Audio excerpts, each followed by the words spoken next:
Blessed be your name in the land that is plentiful, where your streams of abundance flow. Blessed be your name. Blessed be your name when I'm found in the desert place, though I walk through the wilderness. Blessed be your name. Every blessing you pour out, I'll turn back to praise. And when the darkness closes in, Lord, still I will say, blessed be the name of the Lord.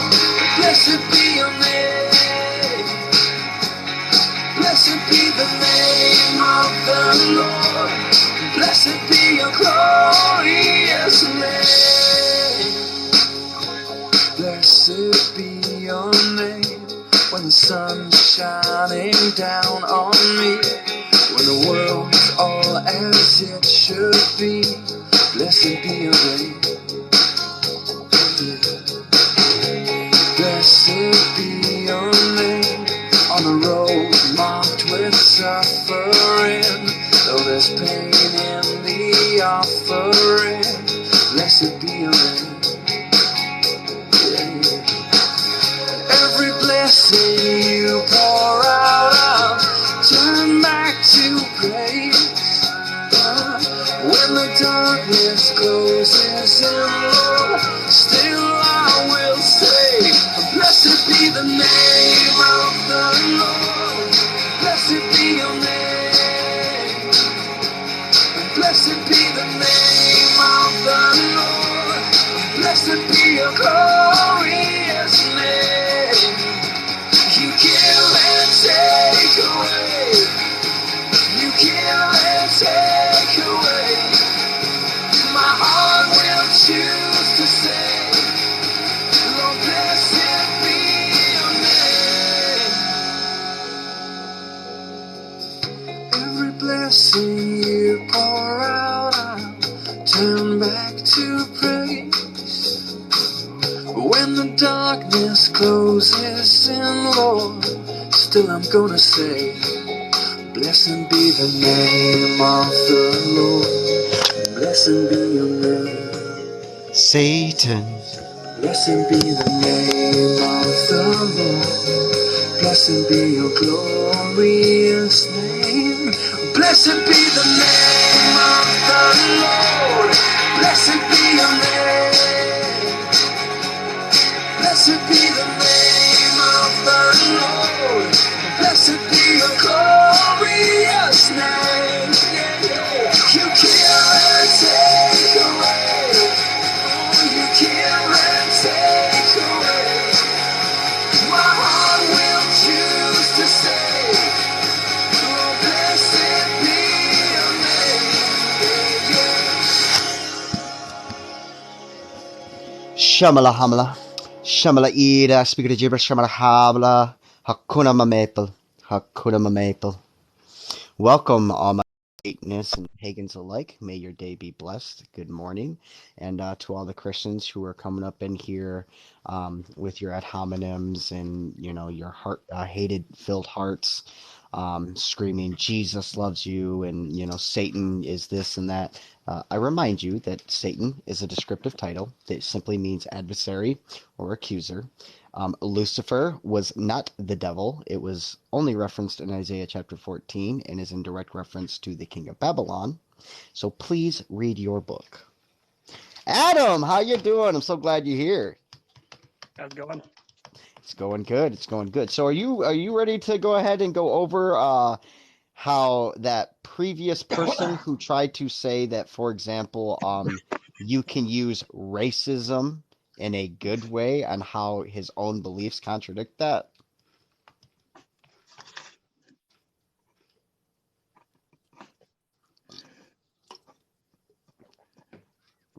Can you hear me, Adam? Yep. Just finishing Right this on. up for 2 seconds. Yo, Okay. we get it. The whole blood of Jesus. You're in a blood cult. We get it. So he was practicing Zen. So obviously he follows some form of Taoism or Buddhism, or so he obviously has a yin and yang. Yep.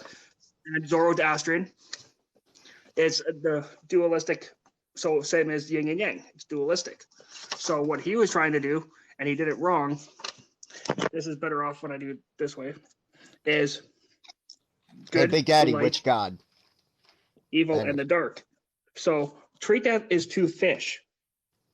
If the white fish, so the light encompasses the darkness, then you have nothing to hold on to the light. So if you turn that around and you have the darkness, and the darkness still comes to the light, then light cannot exist, and therefore it's all darkness, and therefore that fish falls apart. So what he was trying to say is, if you get rid of all the bad, no, you can't, because you can't.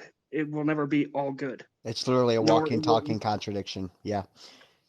So Christians, I mean, I keep seeing you guys say stuff like, Jesus is king and that I'll pray for you.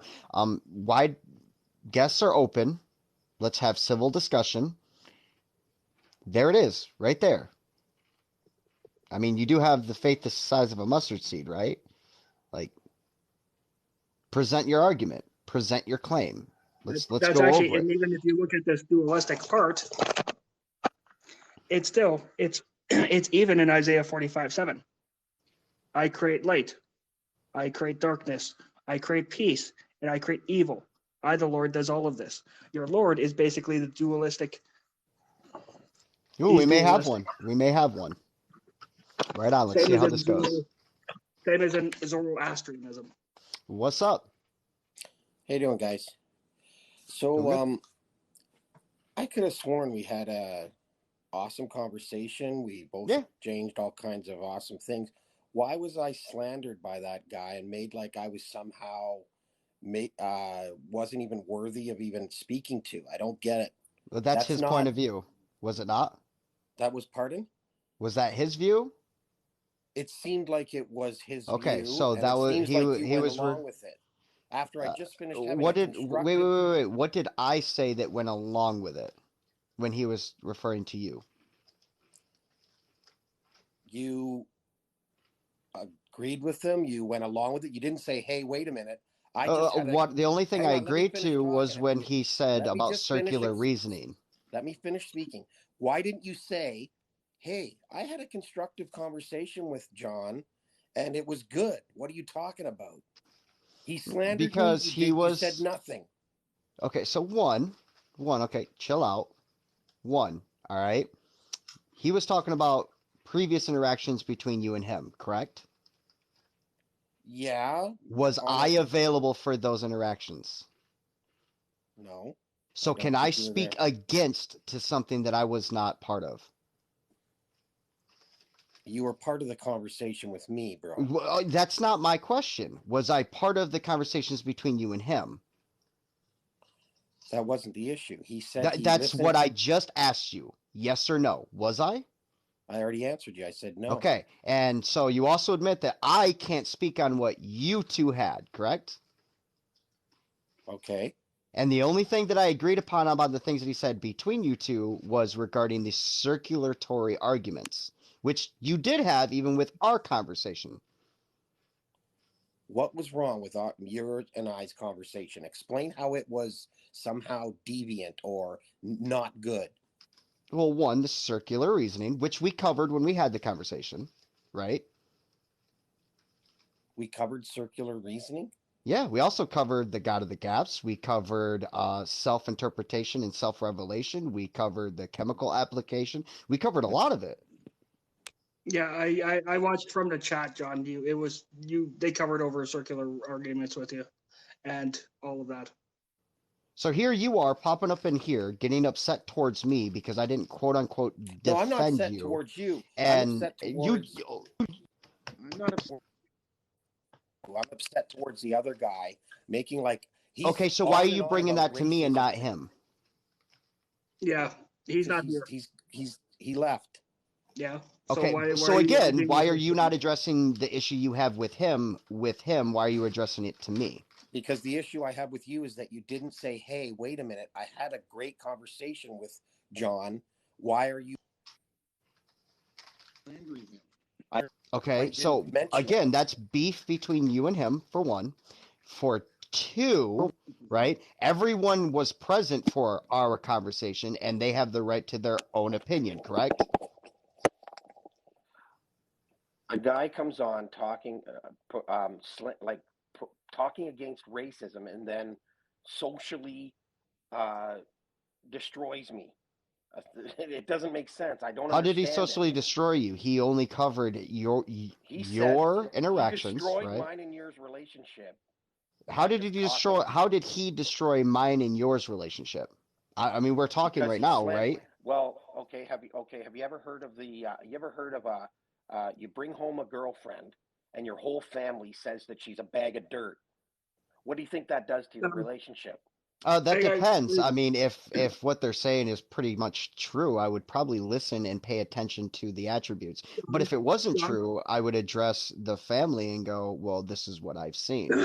And what I saw with our previous conversation was we did have to address circular reasoning. We did have to address the whole idea of theology and the harms that it has caused, etc. Now, when you say good conversation, I think it was good in the aspect that you were at least open and willing to challenge certain things, research certain things.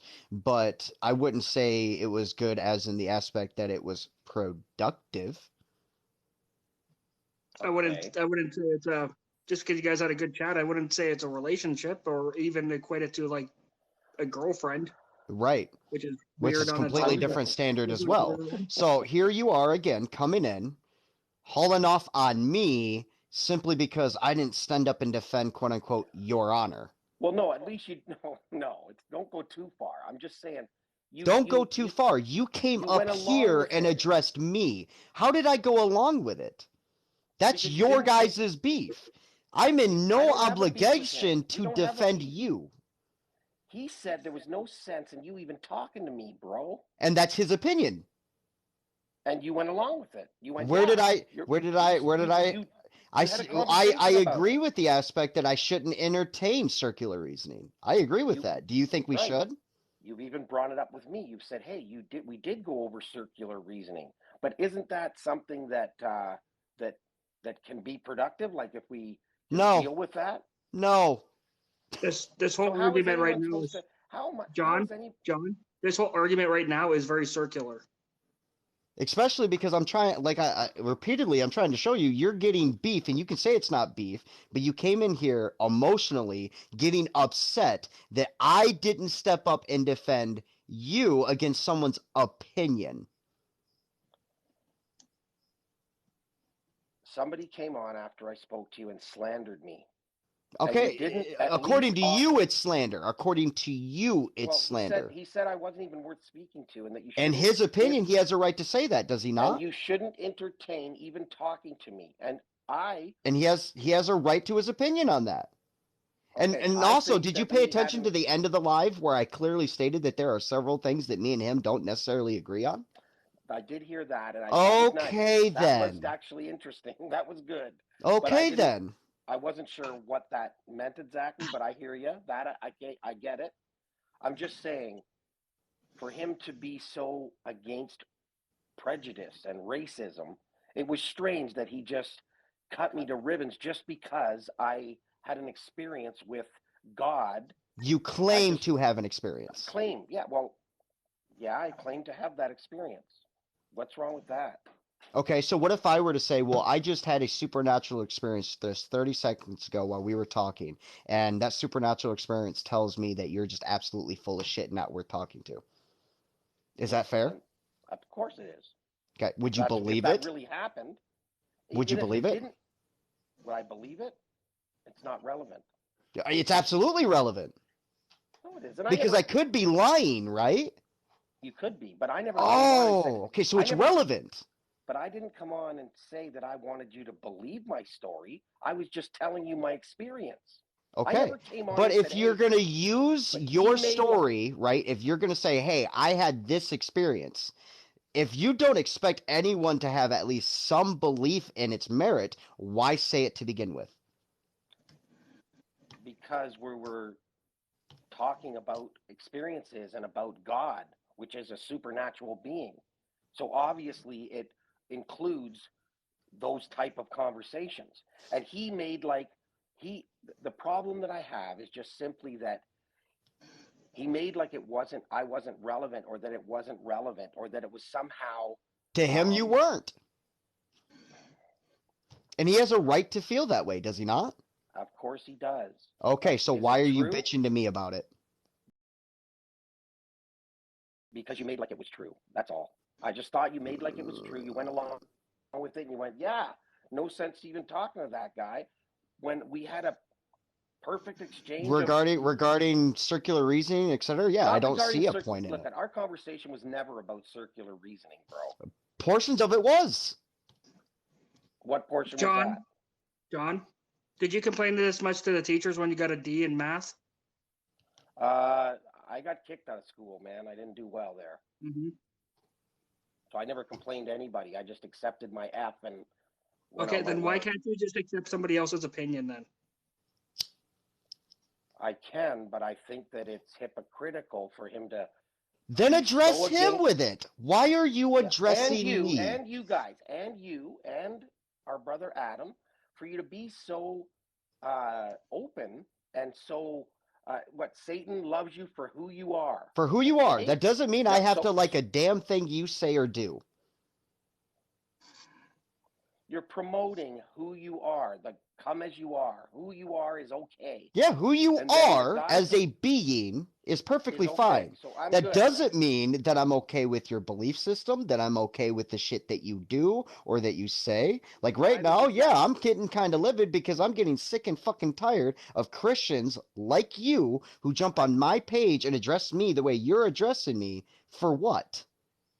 Well, especially when I've been nothing but fucking kind to you. Yeah, you were very kind to me until somebody came on the live and said their opinion of you. And you went along with it when it wasn't what happened. As far as I'm concerned with our conversation, I thought it was perfectly. Well, then let me be respectful. Fully blunt. At this point, you need to get connected to fucking reality. Because now I'm irritated. Now I'm agitated. Now I'm getting to the point to where this whole conversation right here shouldn't have even happened. Shouldn't have. If you had an issue with what he said, fucking address it. By all means. Right. You have a right to do so. And I will fight for your right to do so. But what I will not put up with is you coming up on my page trying to attribute what you have an issue with someone else on me. And don't say you didn't, because we've all sat here and watched you do it. I did. But listen, I'm going to say this. The reason I wanted to speak to you about it instead of him is because of the way he acted and the way he, what he does to multiple guests that he speaks to or that he meets. Then just avoid him. If you don't like it, just avoid it. I did try to avoid him. That's why I know he's in the shower, and that's why I'm talking to you. So you wanted to talk to me when he couldn't defend himself. Yeah, that's totally honest of you. As we know, he defends himself very well. In fact, he loves himself. It's clear. I love myself. Do you not love yourself? Not really. Well, shit, man, dude, you got some work to do, man, because you should love yourself. You should be able to look yourself in the mirror and go, you know what? That's a person that I can be proud of. And if you can't, that's a you problem. Yeah, well, then I've got a big problem because I can recognize that I fall short of everything that is perfect. And I'm trying my best, I find things wrong with me all the time. That doesn't mean I don't love myself. But the point is, I thought I'd speak to you and have you talk to him instead of me, because not my job. I'll never get there. Not my fucking job. You said you were not my problem. It is your problem because it is not my problem. You said you were best friends with the guy. I said we're good friends. We're really good friends. Okay. And we are. Good friends. You know how many times that here's a question. How many outreach programs do you run? Outreach programs do I run? Yeah. I'm constantly trying to help and outreach, and I personally run 30 different outreach programs. He runs multiple outreach programs. And one of the biggest things we work together on is helping people get free education. and then a guy comes on asking you stuff and inquiring with you, and you cancel him. That's Who am I canceling? Who am I canceling? You and him went and agreed. Oh yeah, there's no sense even talking to and having John. Those kind of conversations. Yeah, I agree with him. It's a waste of time. So our conversation stank. It was not productive. It was no good. It was circular reasoning. It wasn't productive on my end. I hope it was productive on your end, that you actually learned something to be able to go, hey, I'm following something that makes no sense because of circular reasoning. Our conversation that we had. So forget we've never met Buddy. He's never come on. Our conversation John, was no good. No offense to you, buddy, but you coming on right now and complaining to the wrong people is very unproductive of what we're trying to do right now. Very unproductive. You are taking time away from me and Adam and these other people who want to educate people, want to help them, how to help them deconstruct. I want to help them deal with Christians and other theologians who do nothing but use their BS holy books to cause bigotry, pain, slavery, genocide, you name it. But instead, I have to waste this time dealing with someone who had their panties in a twist, and instead of addressing the person they have an issue with, you want to put it on me and make it my fucking problem? That's not my fucking problem. So this is a waste of time? Right now, yes, this is a waste of fucking time. Why are you wasting our time on this shit? Because I think that it's important when you're doing an outreach. You're supposed to respect the other. Wait, how are you going to tell me what you think is important about an outreach when you don't even actually do one? Put your fucking money where your mouth is, dude, before you start trying to tell other people what you think it should be done as. Come as you are. Where does it say come as you are? It never says that. It says Satan loves you for who you are, not come as you are. You're knocking everybody that comes on here and talks to you. I'm not knocking it. Like, how many people have come up on here already who have had productive conversations, who have promoted education, that has promoted love, that has promoted compassion? I'm done with your fucking questions, dude. I'm done. One more thing. Dude, the only thing I want to hear out of you is either an apology or I'm booting you. Okay, I don't mean to offend you, and I'm sorry if I've offended you. I'm not asking you about offending me, because offending me is one thing. That's a personal thing. I'm talking about the bullshit you just pulled. Can I ask you one question? No, I told you. That's what you get. All right, I apologize. Now, at the end of our talk, when I was done and leaving, you said to me, correct me if I'm wrong. You said, John, you're welcome here anytime, and I not look forward, but you said, you come back here anytime and we can continue talking. Yep. So that led me to believe that you and I had I don't know what the right word. A constructive conversation. Okay, thank you. And to clarify, right? Did I not bring you up? You again here? Yeah. Yeah, and I appreciate that. Okay. Have I ever at any point told you you're not welcome here? Well, yeah, you just said that I was going to be canceled if I. No, I said I was going to boot you from up here back into the comment section. Okay. If you continue. Okay. So, do you understand why at the end of the conversation, when you said, "Hey, John, you're welcome back to discuss things and talk," I felt it was positive. Okay. And I'm glad it was. And has that changed? Yeah. Look at the mess of it. Now I've come on to ask you about why he's slandering me and asking you, and I was No, you really need to stop using the word slander until he's here for you guys to have a conversation. I had a conversation. He told you I had a conversation with him for an hour. Okay. The next guy, the Karate Kid there, had a conversation with him for an hour. I watched it all. And he openly supported using racism.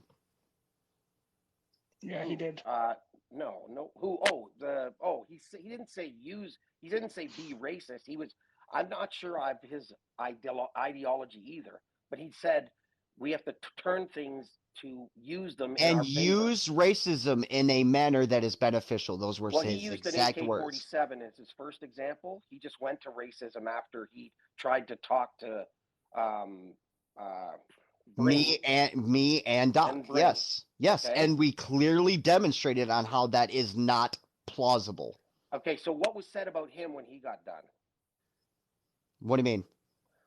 You mean when I finally removed him because of the way he kept describing this shit? Because it was very harmful. He's still welcome in the comment section, And if he can get his shit checked and not be pushing that kind of rhetoric that does hurt people, I'd be happy to have him up. Okay. How do you feel about the fact that Bring has done that to like 25 guests that I've watched him do? Do what? Deconstruct them, do his thing that he does, and then they go off the line, they go off the show or whatever, the live, and then he does the exact. So should I say now? Oh yeah, Bring. There's no. He's useless. You have every right to say so. Yeah, but I don't think people are useless. I think that when we're outreaching and we're trying to express ourselves, that everyone brings a valid part to everything. And Nope. I'm gonna have to disagree with you with that. Well, unless they're totally off the wall. Like if I came on and said, I don't know, if I came on and was John, like most people I've been quiet this whole time, but unless you have an actual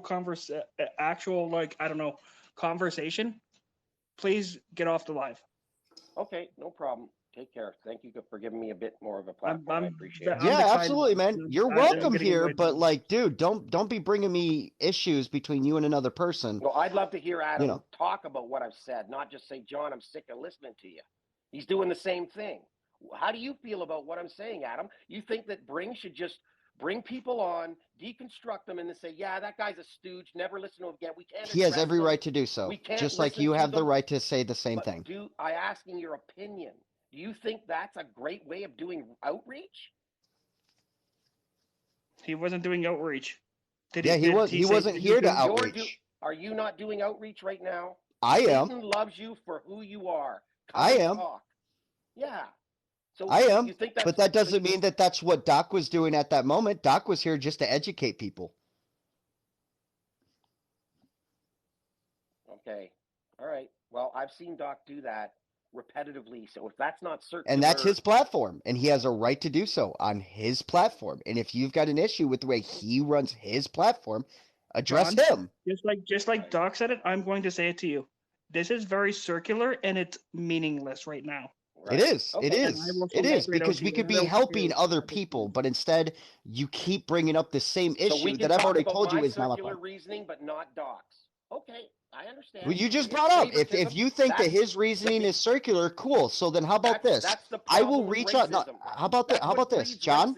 John, how about this? This is what I'll do for both of you, okay? I will get in touch with Doc. You keep in contact with me. We'll set up a date in which I will be the mediator, or we can get a third-party mediator. Who knows, right? And you guys can go at it on addressing the two. Does that sound fair? Why don't we just do it on live? That's what I just said. So I will get in touch with Doc, work with his schedule, work with you, and if he's also willing, we'll set that up. Cool. Okay, but do you mind if I ask your opinion about what I'm saying first, just so I know where I already gave you my opinion. So you think that he's not using circular reasoning by just bring someone on, and then everyone that comes on is just their ideas stink. Don't talk to them. There's no sense. He basically said, like, you got to admit, do not talk to John again. That's not what he said. He said, in my opinion, I don't think it's a good blah, blah, blah, blah, blah. And he has a right to that opinion. In my opinion, there's no sense talking to John. He made up a story. Again, so this is circulating back and forth, John. I've already given you my opinion. I've offered a hand of friendship. I've already established all that shit, everything else. Adam's right. Let's do it. You're proving his point by by him saying don't bring him back on. You were just proving his point at this point. By me saying I think he should come on. I'm looking forward to it. Bring him on. I will remain in contact with you, and I will, trust me, when I see him on, now that we've had a discussion and you know what happened, I will definitely cue in, and you'll know, here, John wants to do that. And if you are ready, and if out of respect for the host, if it's the time to take that on, I will respectfully wait until you think it's the time to bring that into your chat, and then I will address it. If you don't, just don't put me on. Yeah, I'm not going to do it today because that's already too much. But yeah, stay in contact with me. Okay. And we'll do it. And Adam, you won't give me an opinion on it? You think that he already gave you his opinion on it. He gave you his opinion on it. Okay, I guess he was justified. Okay, thank you very much, guys. I look forward to talking with Doc on there. All right, have a good one, man. All right, next we'll bring up Frank. Okay. Take 2 seconds and have a smoke first.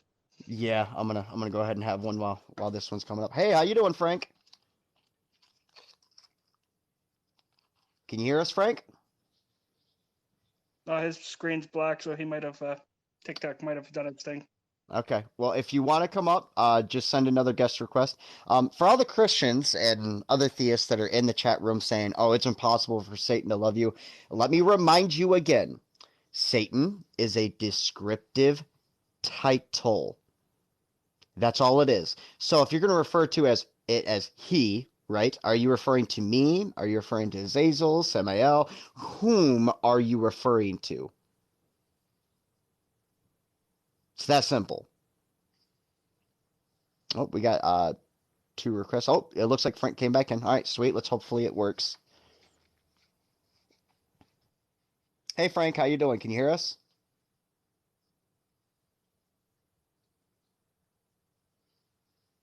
Frank, are you there? All right. I don't know if it's like your internet connection or what, but hopefully we can get it fixated later. We're gonna bring up the next one in line, Shannon.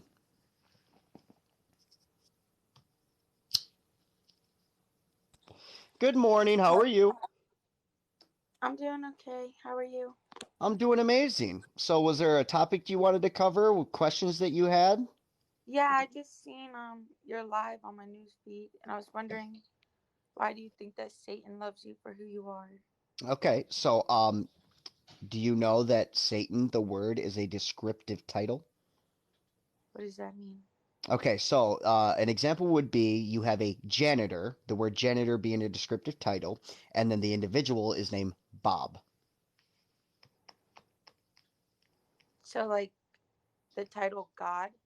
Yep, But that's God is the title, just like the word Messiah just means anointed one. The word devil means deceiver or defiler. yeah. See, that's what I was just about to bring up.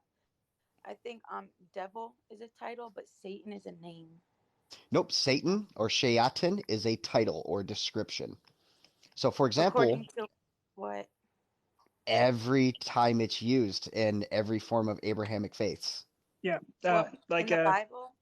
In the yeah, like Bible, saying in just the Tanakh or Torah, in the Quran, you name it, in the Sefer Yetzeraz, in the Kabbalion, etc. It is just a descriptive title. Now, do you think that, for example, who do you think Lucifer is? That's who Satan was before he fell. Nope, Lucifer is only referenced once in the entire Bible, and it's in Isaiah chapter 14, and it is also a descriptive title in reference to the king of Babylon. If you don't believe me, open up your Bible real quick, and we'll walk through it. Okay. Yeah, because I think Lucifer was, I don't know how many times, but if it was once, probably because he wasn't Lucifer for long. You know what I mean? Lucifer is also a descriptive title. It just means light bringer, or it's in reference to the planet Venus. So what yeah, about and Jesus? What about it was a who? mistranslated. It was Jesus. mistranslated, and actually the older Bibles it's Hel Ben Shahar Yep, Halil. is the actual name, and it's literally talking about the king of Babylon. If you go further into, if you start the beginning of that chapter and you read it from the start there, and it actually says it, King of Babylon. It's the curse, the king of Babylon. You're cursed of the king of Babylon, You're and that is speaking what a you're. proverb against him. So then who's the evil one? Well, that depends. I mean, technically, it would be the separation of Hashem and Yahweh. Yahweh being the Canaanite god, which was originally a metallurgy turned storm turned war god. Then why does Jesus refer to Satan as if he's one person? He And he doesn't. referred to him as he.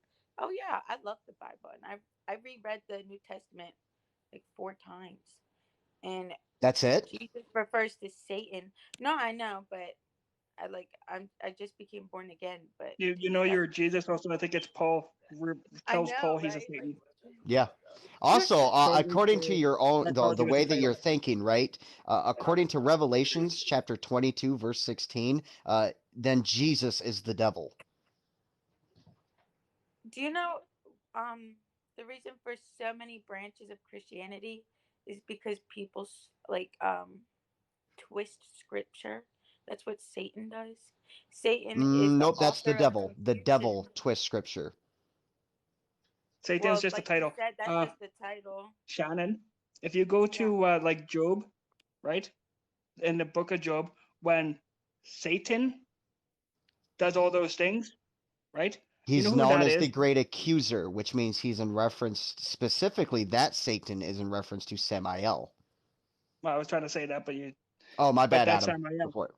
It's Samael, right? So think about, is your God is like the judge. Samael is the crown prosecutor. He actually works for your God. So on the day of judgment, it'll be Samael, the one that'll bring up all the bad things against you. That'll be Samael. He literally works for your God. Yep, he is the And it's accuser and called the angel of Where death. is that name in the Bible? What, Samael? Samael is That actually technically Samael is actually an archangel, and he's the angel of death. He's the same angel that was sent onto the land of Egypt to kill the firstborn. Can I have a Bible scripture, like verse and everything? Well, what type of Bible do you use? Maybe NIV. I use it on my phone. I don't really like the King Probably James. using Have you NIV. ever learned any Hebrew or Greek? I know, right? That was on my bucket list. Didn't get to it. Yeah, and No. learn who your archangels are, like Samael, Michael, Raphael, Raziel, yep. Well, I know, but just simply, where is that in the Bible? That's what I just asked. And Old I just Testament, wanna know throughout the Old so I Testament. Can you just name me one? Off the top of Place my in the head, Bible. I believe one of the first references is.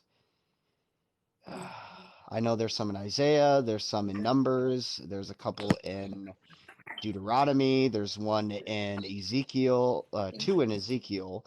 There are a couple Yeah, I think referenced in the Ezekiel I was have a Hebrew of Bible. Genesis. Okay, and what's the name? Can you spell it for me? Samael, Samael. Yeah, because never have I heard that ever. And I don't believe Yeah. in Catholicism. I was raised Catholic. Never heard that name. I've been a born again Yeah. Christian for 2 years. Like Never heard you're gonna find this very fascinating. So all the archangels will have the last name of El, is because they're children of El. Or retain their position in the house or congregation of El. Yes. Which is why in Deuteronomy 23, 1 through 2, it talks about, like, for example, if you're a bastard child or you had your genitals mutilated, that you could not enter the congregation of the Lord. I did. That's why I like you will call him Michael, but his actual name is Michael. Samael. Yep. So like Michael. And Michael is Samuel, in direct but his reference name to is the Samuel. Lord of Hosts, which is the most highest position under El. It literally translates to he who can create.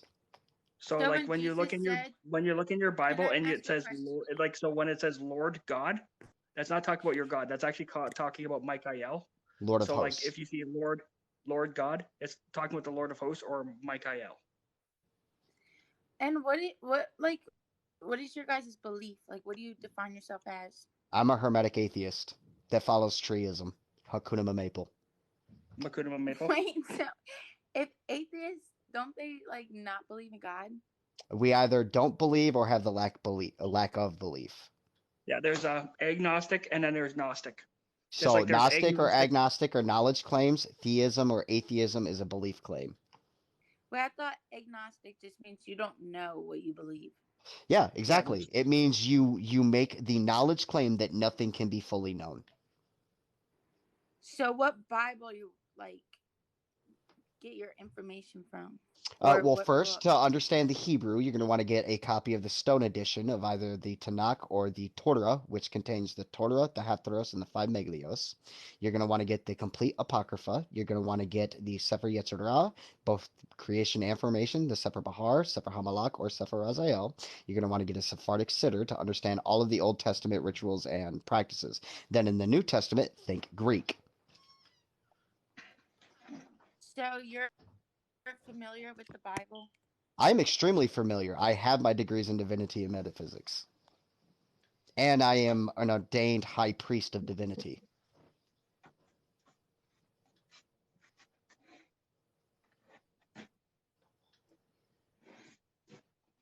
I am a pastor's worst nightmare. That's why one of my accounts is called the Anti-Priest.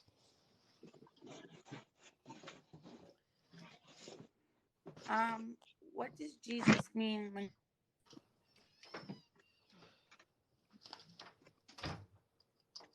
What does Jesus mean when Sorry, what? I think we lost connection. He said, Satan of the unbelievers. Yeah, the unbelievers, right? That's why Can you like the hear whole me? Talmud thing was a thing, because the whole Goya or Goyim shit. What you should be Fast, focusing on is when you read that fast, section, you need to fast. reread Just remember, what? she's younger. Right. So, Well, if I'm asking, do me a does it say favor. that Go ahead Satan and is just read. a title? It's just a title. It's just a description. So anyone who is an adversary to the Abrahamic But faith or God, Jesus they're talks considered about a Satan. Satan as, yeah, but Jesus refers to Satan as he. Like one Yes, because person, most people never with it, power or people they, that they were them. referencing, right, Satan, was mostly he. the Pharisees. Because remember, in the New Testament, you women have no rights. Zero. You to keep your mouth shut. 1 Timothy 2:12. It's literally the pimp's prayer. When a man speaks, you stay silent. That's when teaching and stuff like that. Yeah, and what are we talking about? What? What are we talking about? What am I teaching on? I don't know, anything. I don't think it's like to put down women. That could have also just been the location. Like, No. Nope. Sorry. That's not how it works. This is why you need to actually study the societal context. yeah, I just know Jesus, and he doesn't put women down, and he Yeah, hears but us. Which He that's Jesus? listens to Which us. He Shannon. Jesus? listens. Hey, first The off, real Spaz, Jesus, God. Do you Shannon. believe that Jesus is That God? that By the part way, that part's in the Old Testament. That's before Jesus. That's the Old Testament you're talking about. what is? Timothy's in the Old Testament. Yes, Timothy, but then he writes it again in Corinthians, so it's the exact same thing. Wait, That's why I Timothy is bring up Old Timothy. Testament. You said that Yeah. Timothy. Really? I can go ahead and show you. I know I have the app, but if I swipe off, I think it cuts it off. But anyways, moving Yeah. on, right? Well, do you believe that? I've been trying to ask you. Do you believe that Jesus is God? No, he doesn't even claim to be God himself. At most, there's the claim that he's a son of God, which again is in reference to the Lord of Hosts, because all angels are considered sons of God. Well, I'm just telling you, Jesus is God. You're wrong, even by its own text. You're wrong. He doesn't claim to be God. That's why he even says, I can do nothing outside of the will of my Father. So what if it's because because God isn't simple, obviously. God is above all things. No, he's not. He's not above all things because he places his Father above him. Yeah, never mind. But Timothy's I didn't say in the New son or Testament. father. I said God. You just God said in general is Jesus. no, I said God is above all things. Which God? The one true God, because there can Which only be one one? God. Nope, because even according to your own scripture, Can there I are just multiple finish? gods. Can I just finish? Okay. So when it says so God is the word, right? Incorrect. According to scripture, there's God and then there's Oh the my word. The God. word is in reference to Asherah. Like where are you getting this? Where are you getting what you're coming out with? Well, from Jesus, I asked him. I You ask him. Oh, okay, sweet. So can you bring him up for an interview? Yeah. Sweet, bring him Hold out. on. Ask for guidance and understanding. No. Right. He's willing to talk to you, right? He talks to you. He talks to you, right? You just said you speak with him all the time. So bring him up so we can have an interview. Yeah. Right. Jesus, can you answer me real quick? Jesus, are you there? Yeah. Where is he?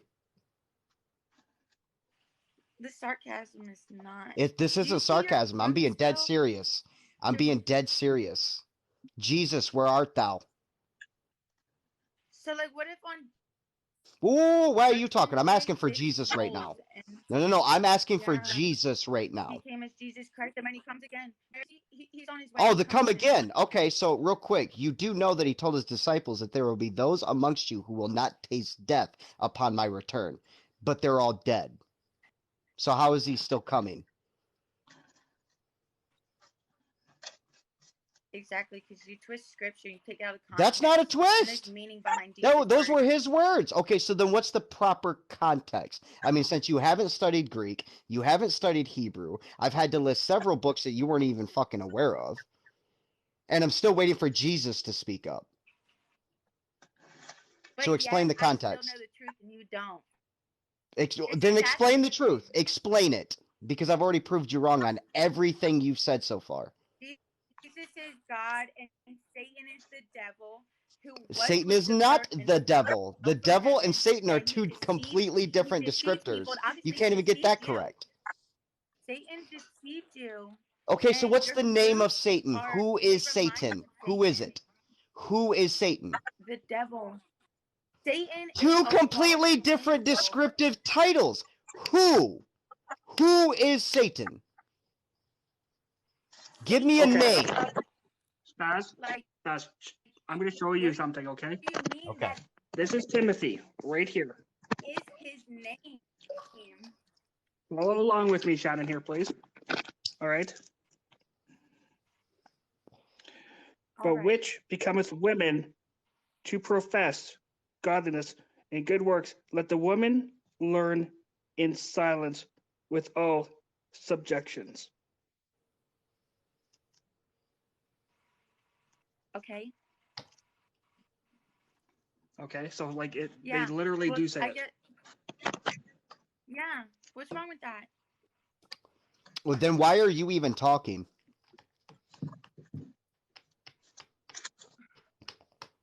Well, I don't know. I haven't studied the Old You're Testament. exactly. You haven't studied, and I have, and yet you're trying to tell me you know the truth.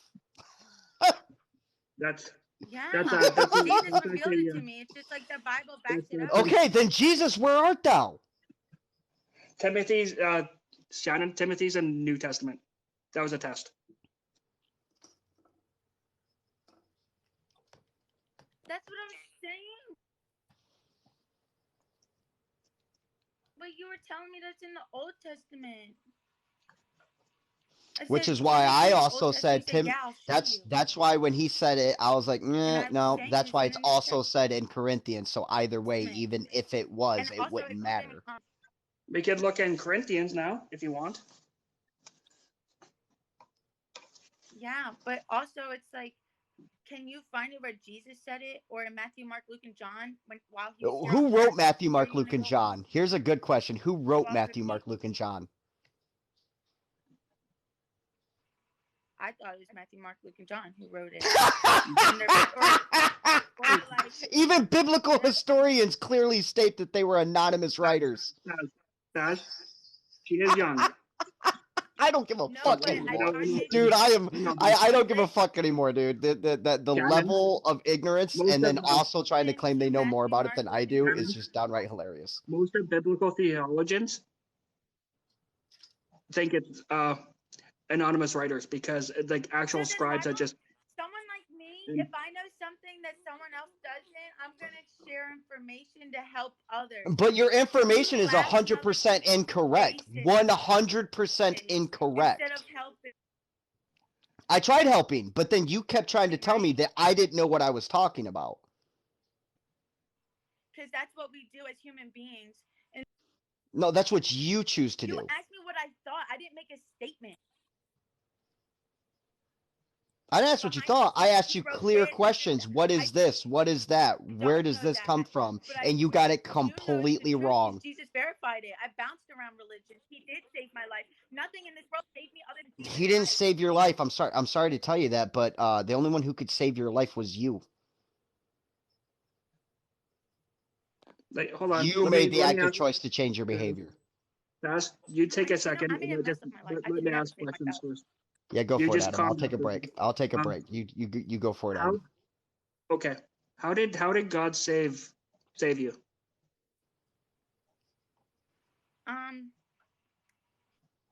He called me out of the world. He changed my Like, desires, gave me a new heart, a new mind, way of thinking. He showed me the truth. He revealed all the evil of this world. He revealed to me who Satan was, who is the devil, who wants to destroy us, make us think that he loves us when he wants to literally, what is that, kill, steal, and destroy. But he loves who we are? No. And just, he took me out of any situation that I needed to be taken out of. He gave me a strong testimony to work through me and save others. And just anytime I talk to him, ask him anything, he always answers.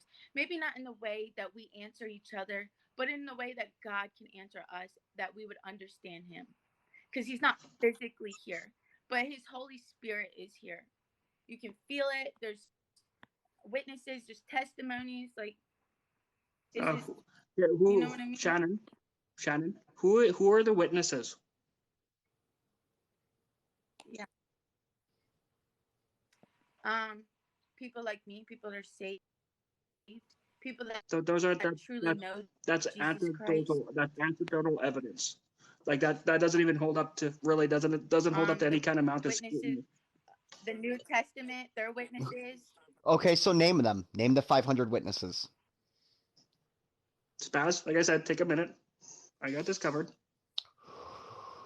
So I know you want to pop off, but let me handle it. what about Thank all you. the people in the New Testament? Aren't they?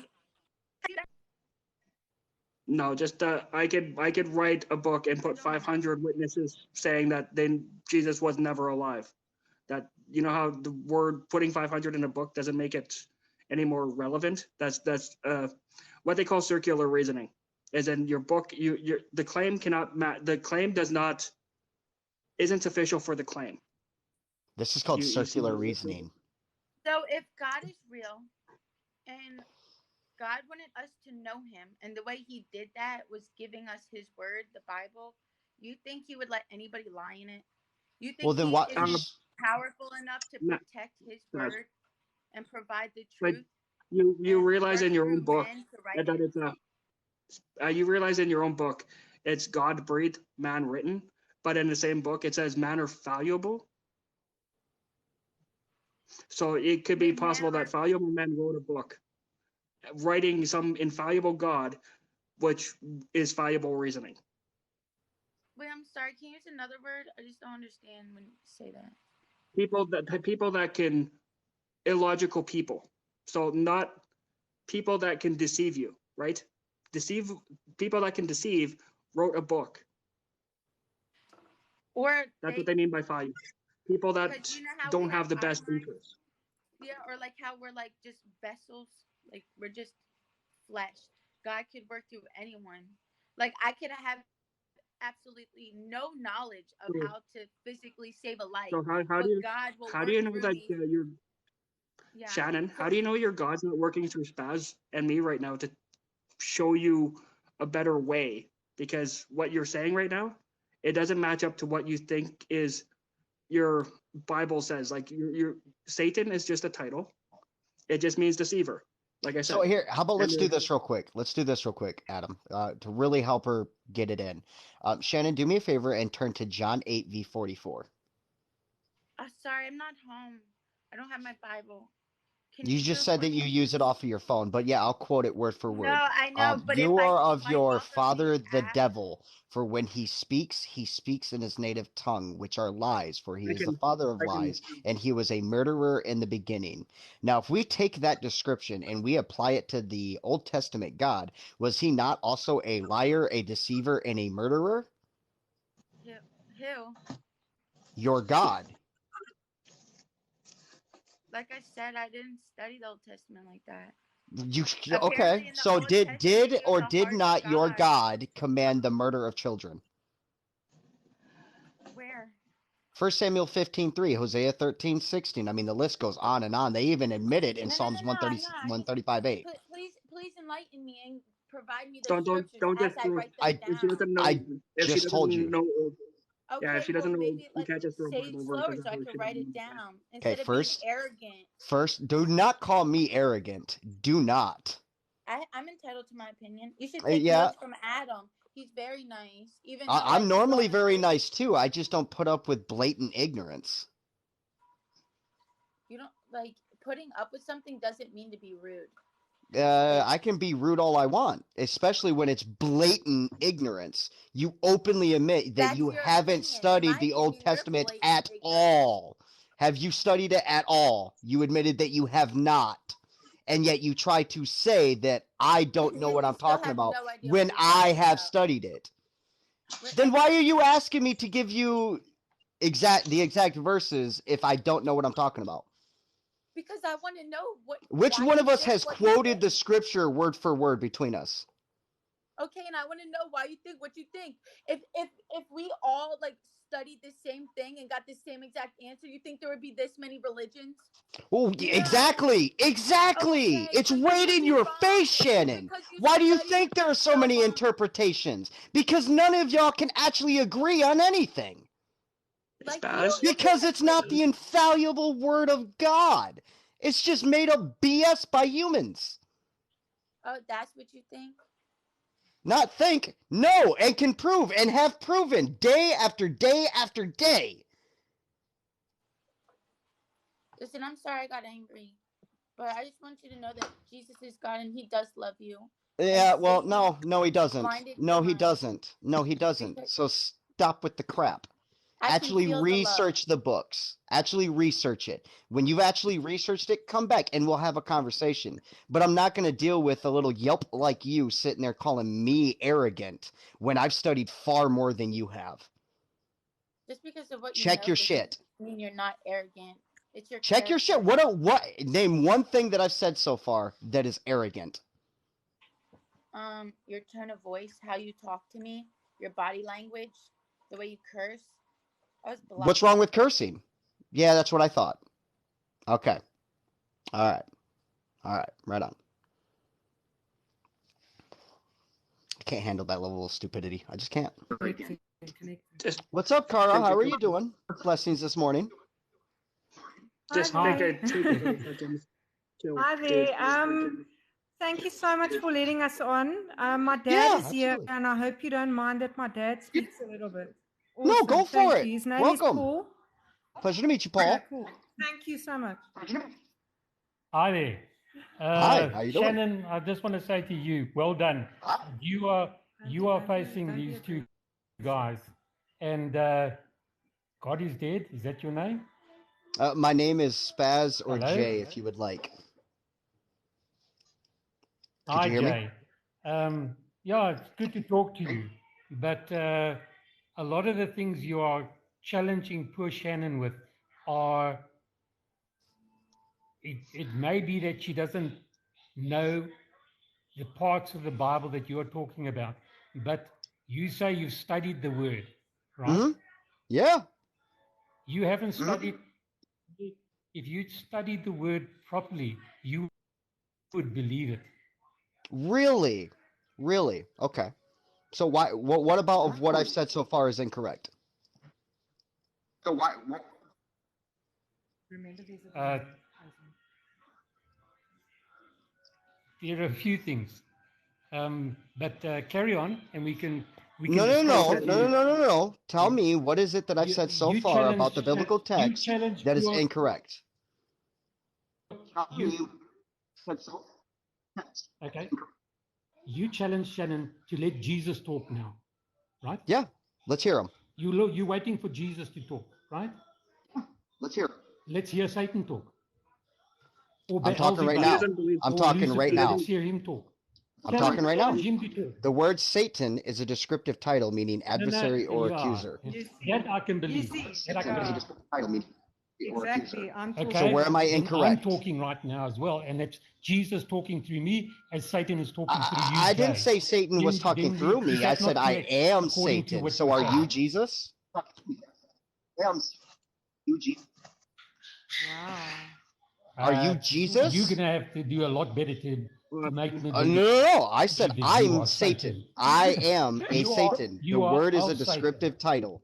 Not of Satan. I am, by You may be definition, of Satan. a Satan. Not of a Satan. Well, I am the king of England. You're the king of England? Really? Can you substantiate Prove me that? wrong. Hold on. If you're the king of Yes. England, you would be you'd be dead. I'm the new king. Dude, if you're the king of I am England, the you would have new been king dead of like, England. Okay, like, so question, years right? ago. You're trying to compare that to the word Satan, which is a descriptive title, right? And the description and the definition of that descriptive title is an adversary or accuser. I am an adversary to the Abrahamic It faith, doesn't matter therefore what I the title am is. a Satan. We know we are. So, since you want to say that you have Jesus here, please put Jesus on. Which is a specific individual. Jesus isn't a title, it's an individual. Satan is a title. The way that the same way. You, I'm not with you. Explain that again. Okay, so again, the word Satan is a descriptive title. Hello? By its definition, is what I am. So I am a Satan, not of, am, right? Jesus is a descriptive person. It's a individual, not a description. So put Jesus the person on. So in other words, what you're saying is that you're not Beelzebub. You are not. No, I'm not Beelzebub. I'm not Azazel. I'm not Samael. All other descriptive individuals that may have held the title. But you are Satan. I am a understanding Satan, that. yes.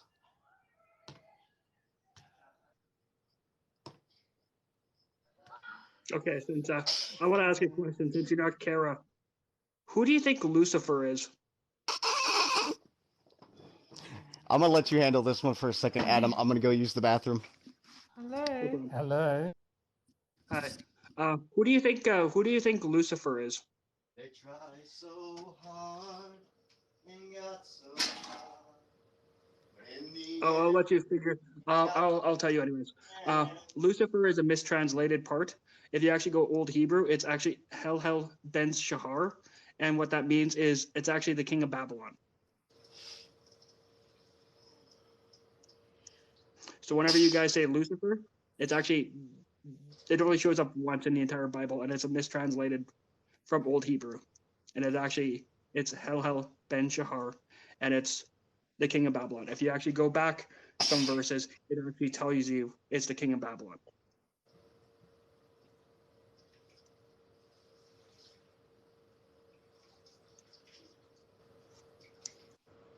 Yeah, certainly. Hello. We're back. Hello. Sorry about that. I think it's our Wi-Fi. I think it's our Wi-Fi. Sorry about that. Seem to have a technical problem. That's all good. Okay. Okay. Carry on. Hello, yes. You there? Okay. We're back. Sorry about that. That's the Wi-Fi. Okay. Wi-Fi. So, since you can hear me, even like Lucifer, right? Lucifer is only mentioned once in the Bible, and it's a mistranslated from Old Hebrew, which is Hel Ben Shahar, and that's actually the king of Babylon. Okay, so what name do you give him? Beelzebub? Lucifer was his name in heaven. I don't understand. We Incorrect. all know who we're Incorrect. talking Lucifer was talking not about. an angel in heaven. Why are you dancing around the question? That's not a We question. know You're who we're just talking given. about. You're The not actual even person- speaking on it correctly. It's not like no, no. It's Hel Ben Shahar, and it's A Babylonian because- king. And I could show you too. If we go to the verses, Okay. I could show you that it's actually Isaiah talking about the chapter king. 14. So, Why don't you Yes. pull up your Bible real quick, So what's your there, point? Paul, and read now, that. why don't you just tell me why you're dancing around who we're talking about? Whatever you Because want to call him, I've already Satan, told you, Satan Lucifer, is a descriptive the devil. title because it can be used for numerous people. So Okay. who are you referring to? But the Azazel, Bible- Samael, but the Bible- Beelzebub? I mean, who Will you give specifically? anybody else a chance to talk? You're so scared of what I'm going to say, you have to talk over my voice.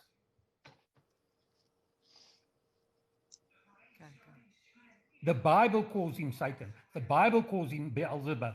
The Bible calls him Lucifer.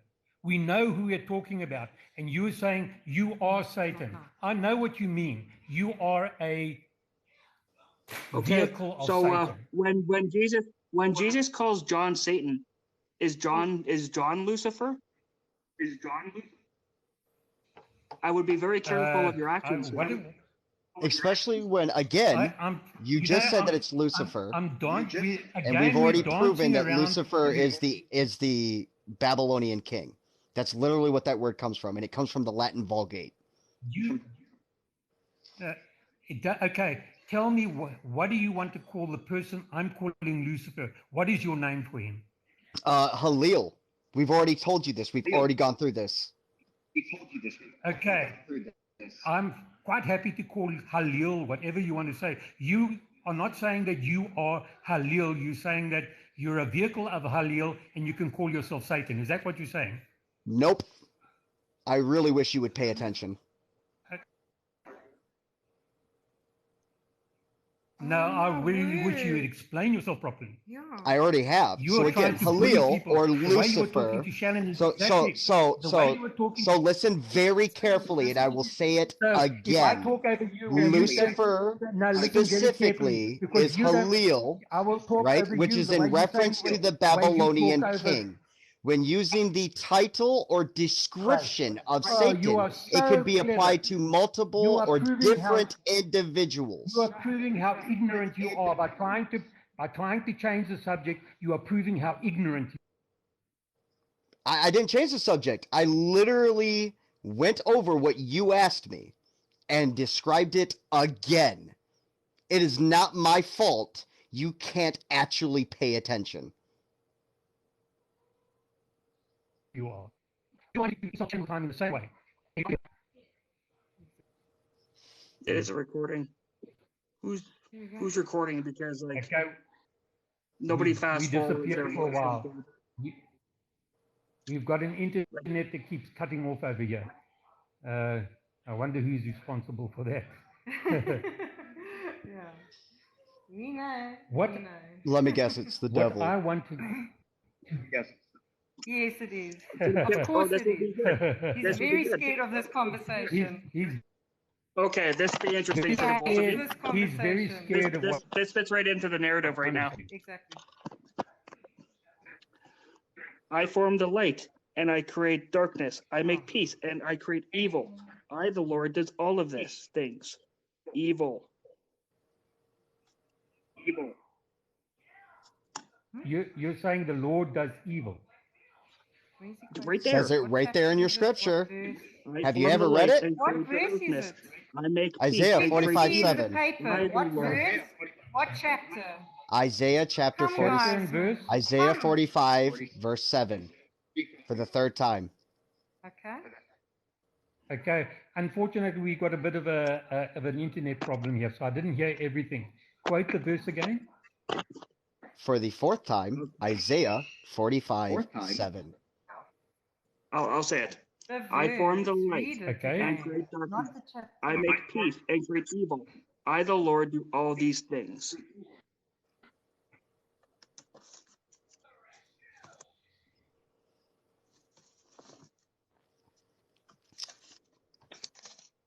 While you're at it, also look up Isaiah chapter 14 and start at verse 3 and read it to verse 20. You're saying that the verse says that the Lord makes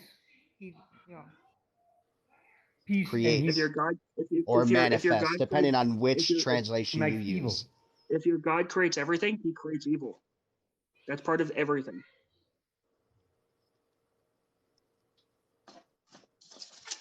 Be careful, Adam. The devil is deceiving you. Oh, no. Then the devil deceived me by the book.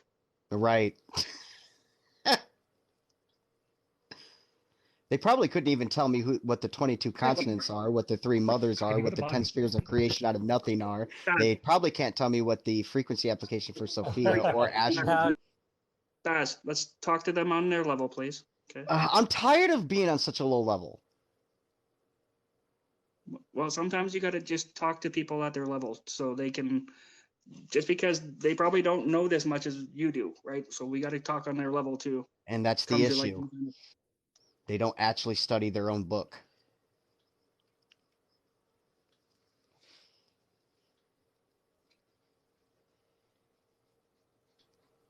I've never once said I know everything. As a matter of fact, I say it all the time that I don't know everything. No one does. I haven't called anybody stupid. But thank you for including me into this. Oh, they left. Okay, well. They probably read that verse and went, oh shit, we're wrong. All right, next up. Hopefully we can have an actual conversation. Are you there? Sustainable, Scott?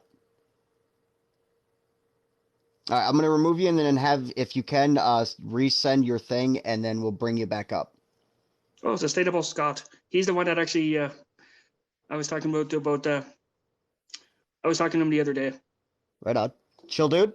Yeah, it was a good conversation. We were talking about the drugs in the Bible. He actually knows just as much as you would about it. Right on, right on. Sweet. So hopefully we can have an actual productive conversation on it. Can you hear us all right? It's not popping up on my side. Yeah, that's the same person, but I'm pretty sure it's Sustainable Scott. I'm pretty sure that's the same one. Yo, try doing this. Try going out of the app and then coming back in. I'll reserve your spot. So before I bring someone else up, I'm going to reserve your spot. So go ahead. When I remove you, go out of the app, refresh, come back in, and we'll try to get you in that way.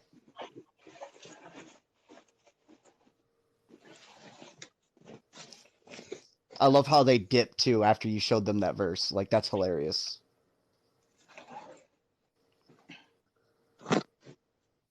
All right, let's see if it worked this time. Cross the fingers.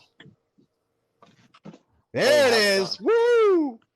Finally, we got you. Hey, how you doing? Morning. I'm good. It's nighttime here. I live in Australia. Oh, okay. Right on. Right on. Well, it is. Yeah, me and you talked the other night about cannabis and the cannabis and shrooms and LSD that they pulled from fungi. Was that you? Sweet. No. Yep.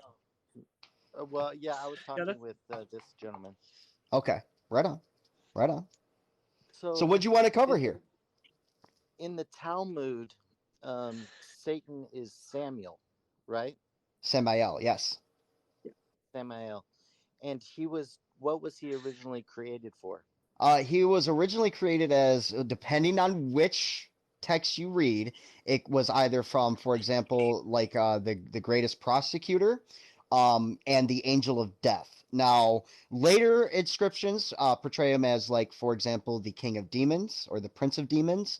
Others reference him as not only like the accuser and yes, he is also sometimes known as the tempter, which is why there's also a discretion between him and Azazel.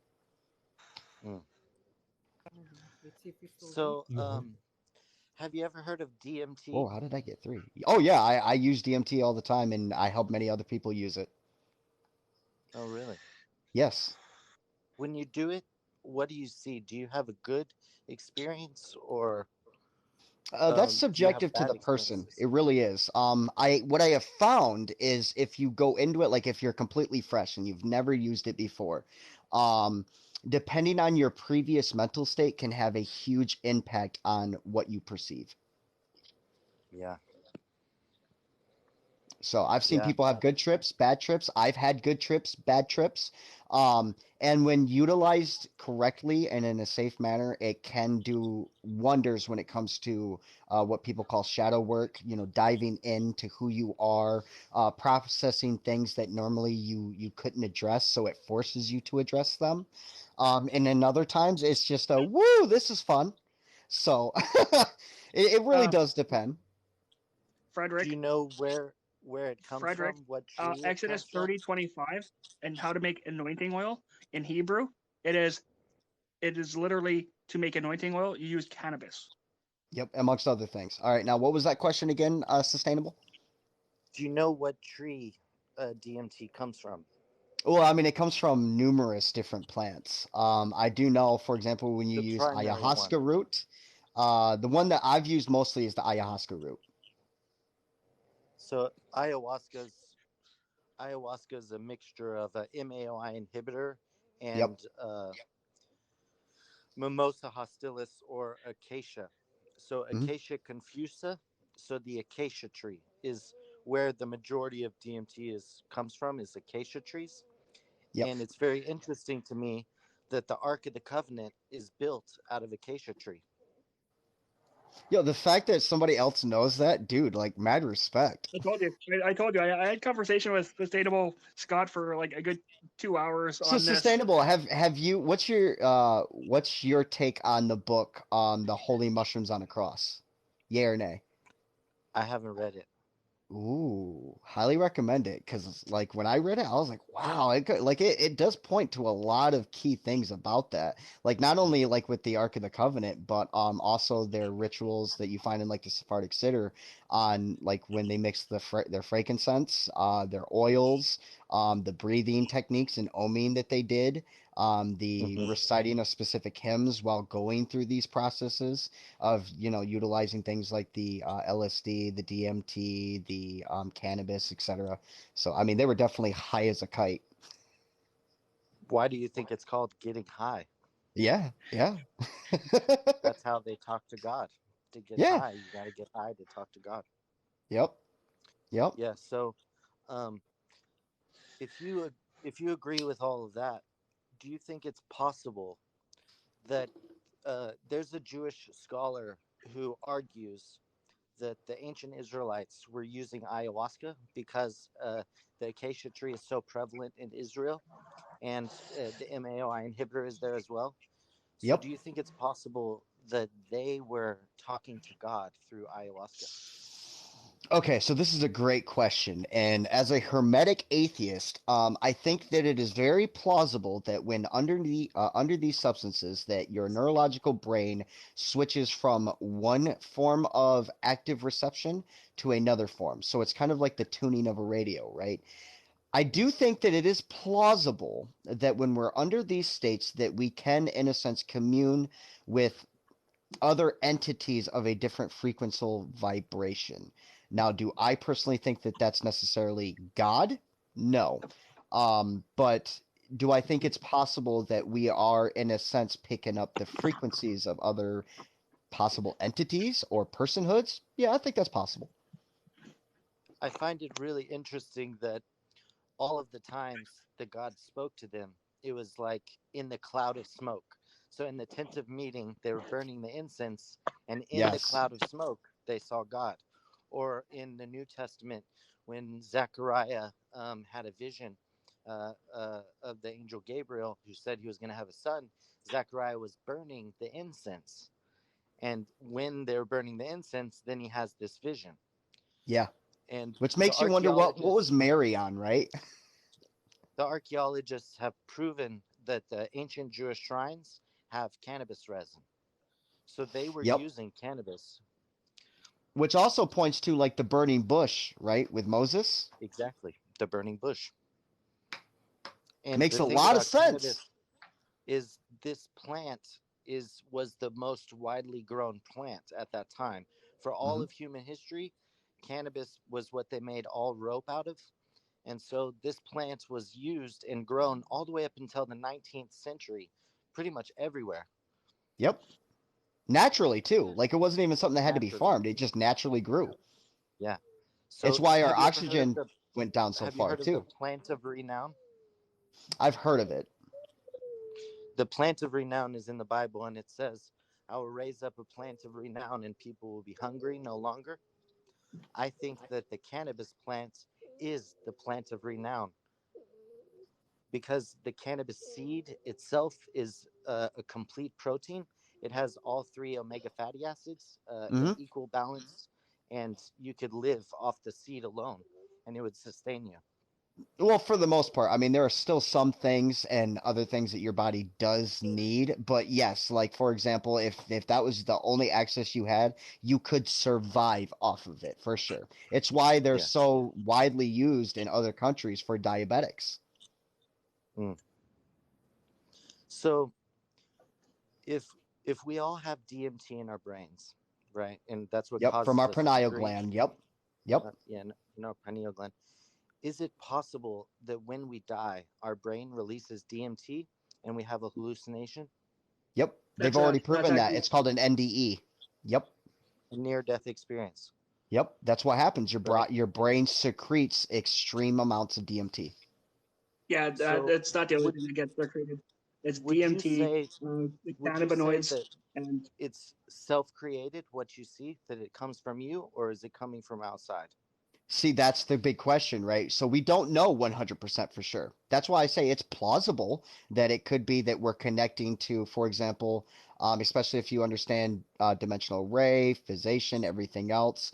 It's very plausible that when we experience that, we're experiencing the frequencies of another realm because, for example, on the electromagnetic spectrum, our bodies only pick up 0.038% of it. That's it. Mm. So Mhm. 99.9%, we have no clue. We don't perceive it with our body alone at all. But like it also is a great point towards evolution, right? It shows that our species grew around this plant because our body has developed specific cannabinoid receptors for that So exact reason. is it fair to say that that place, that realm that you go to, is the afterlife? See, that's again another great question, and I'm glad you're asking them. I don't think it's necessarily quote unquote an afterlife in the sense that most people apply it, because they apply it like time is linear, and so when you die, you just continue within this dimensional array, but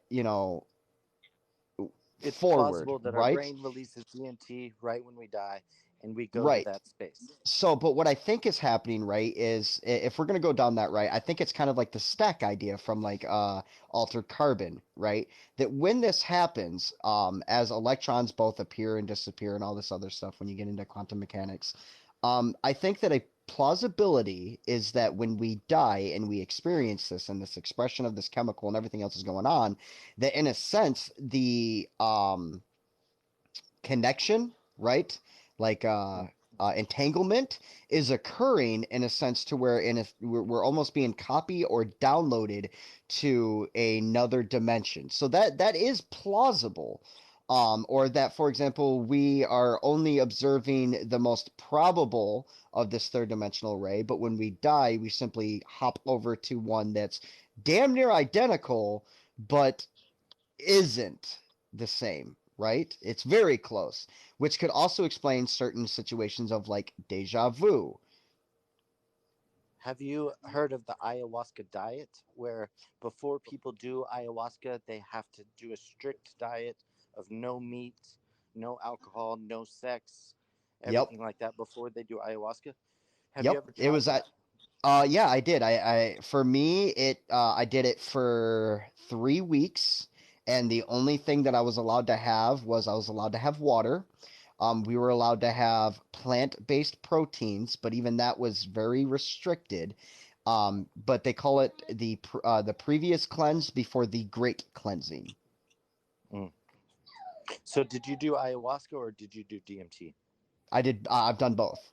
I've done both. I prefer just the DMT because as a type 1 diabetic with gastritis, doing ayahuasca, people like me experience the extreme vomiting and defecation with it, with Yeah. the ayahuasca treatment, because the way when you use the roots in order to die down the enzymes in your stomach, for you to able to take the DMT, Mm. digestibly, it can cause other problems with those who, like me, already have gastro problems.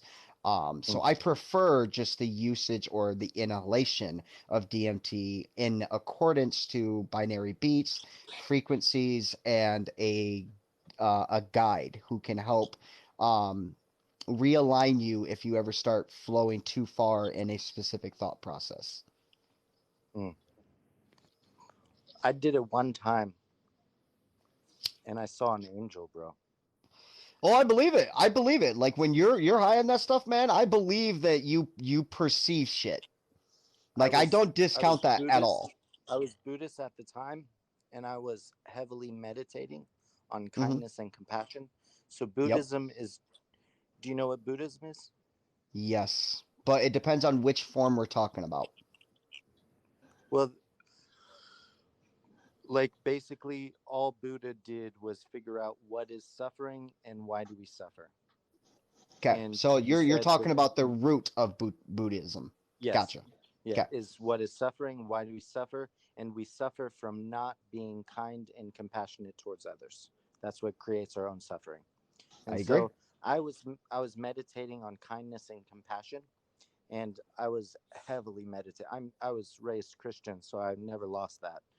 But I at the time I was meditating, and whenever I did DMT, I saw an angel, bro, and I felt like I was touched by the hand of God. I could definitely see why you would perceive that, like 100%. And like I don't discount people's perception But of an experience. I think it's because I believe in God. It could be. In most cases, think that's another thing I find. If you don't believe in God, then you might not have that experience. Yeah, see, so and that's another thing. Like with many people that I've worked with, right? There are people who come from a religious background that do it. They do tend to see a representation akin to what they already believe. And as for the ones like the atheists that I work with, many of them still perceive quote unquote a form of guide, but that's how it's presented to them as just a guide to walk them through their shadow work. Which could just be the representation of your inner self. You know where Paul says in Corinthians, 14 years ago, I saw a Christian man who went to the highest heaven, and whether it was out of body or in body, I don't know. Yeah, I think what that what I think what he meant by that is like he attended one of the rituals. That he maybe did ayahuasca and went to heaven. Yeah. Yeah. I mean, because you like as an atheist, right? I take DMT from time to time. And yeah, it's bliss. It's beautiful. It's so calming. And when you come out of it, you're almost mad because you're like, man, why did I have to leave that state just to come back to this shithole? Like, I totally get it. Yeah, like we were talking about salvia sativa, and that's why when you do that whole, you get into the seventh level, and then you'll come out of it, and then you feel almost like an emptiness. Yeah. You're just not connected to yourself for like an hour, and I think that what I kind saw, of like I can't put into words, and that's what Paul said. What I Yeah. saw, words he cannot put into words, and it's the same thing that I saw, and it's I believe in God, and I believe in love, and I believe that God is love, and so whenever I went to that space, I felt the most incredibly loving energy that I had ever felt in my life, and I saw this angel, and he spoke to me telepathically. And he said, "We have been waiting for you." And then my friend, who is not he's not the greatest person, one of my friends who did it with me, and he had a very bad experience. Yep. Well, and that's so why I say that in most cases, I think it's an inner person, right? It's an inner source of you. I think that's the part that plays off the dualistic. Like, do you think if you're a good person hell as well? Mm-hmm. Yeah, I think that part plays off the dualistic part, right? Because if you're a good person, our brain releases DMT, and if you're a bad person, you might see hell. Yeah, and not only that, right? But we've also shown through many studies that when those who are calm and are meditating on love, compassion, immediately upon taking DMT, your body also produces MDMA5E, which is the love molecule, in a huge abundance. And then those who are not in a meditative state like that, like say for example, you're in a state of fear because you're really scared about taking it and everything else. So you produce adrenaline. Go for it. Do you think it's possible that heaven and hell is real, but it's our own creation from the DMT when we die? Yeah, I think like in all honesty, I do think that the whole idea of heaven and hell is a manifestation of our own consciousness. No, Because like the way I Jesus perceive says, it. if your heart does not condemn you, neither do Like, I. Yeah. So it's our like own this is hearts that condemn us or not. Which I think oddly, go for it, Adam. Sorry. this is just my version of it. Is when you die, you get that DMT trip, and that's the very Love you last too, thing you Corey. remember.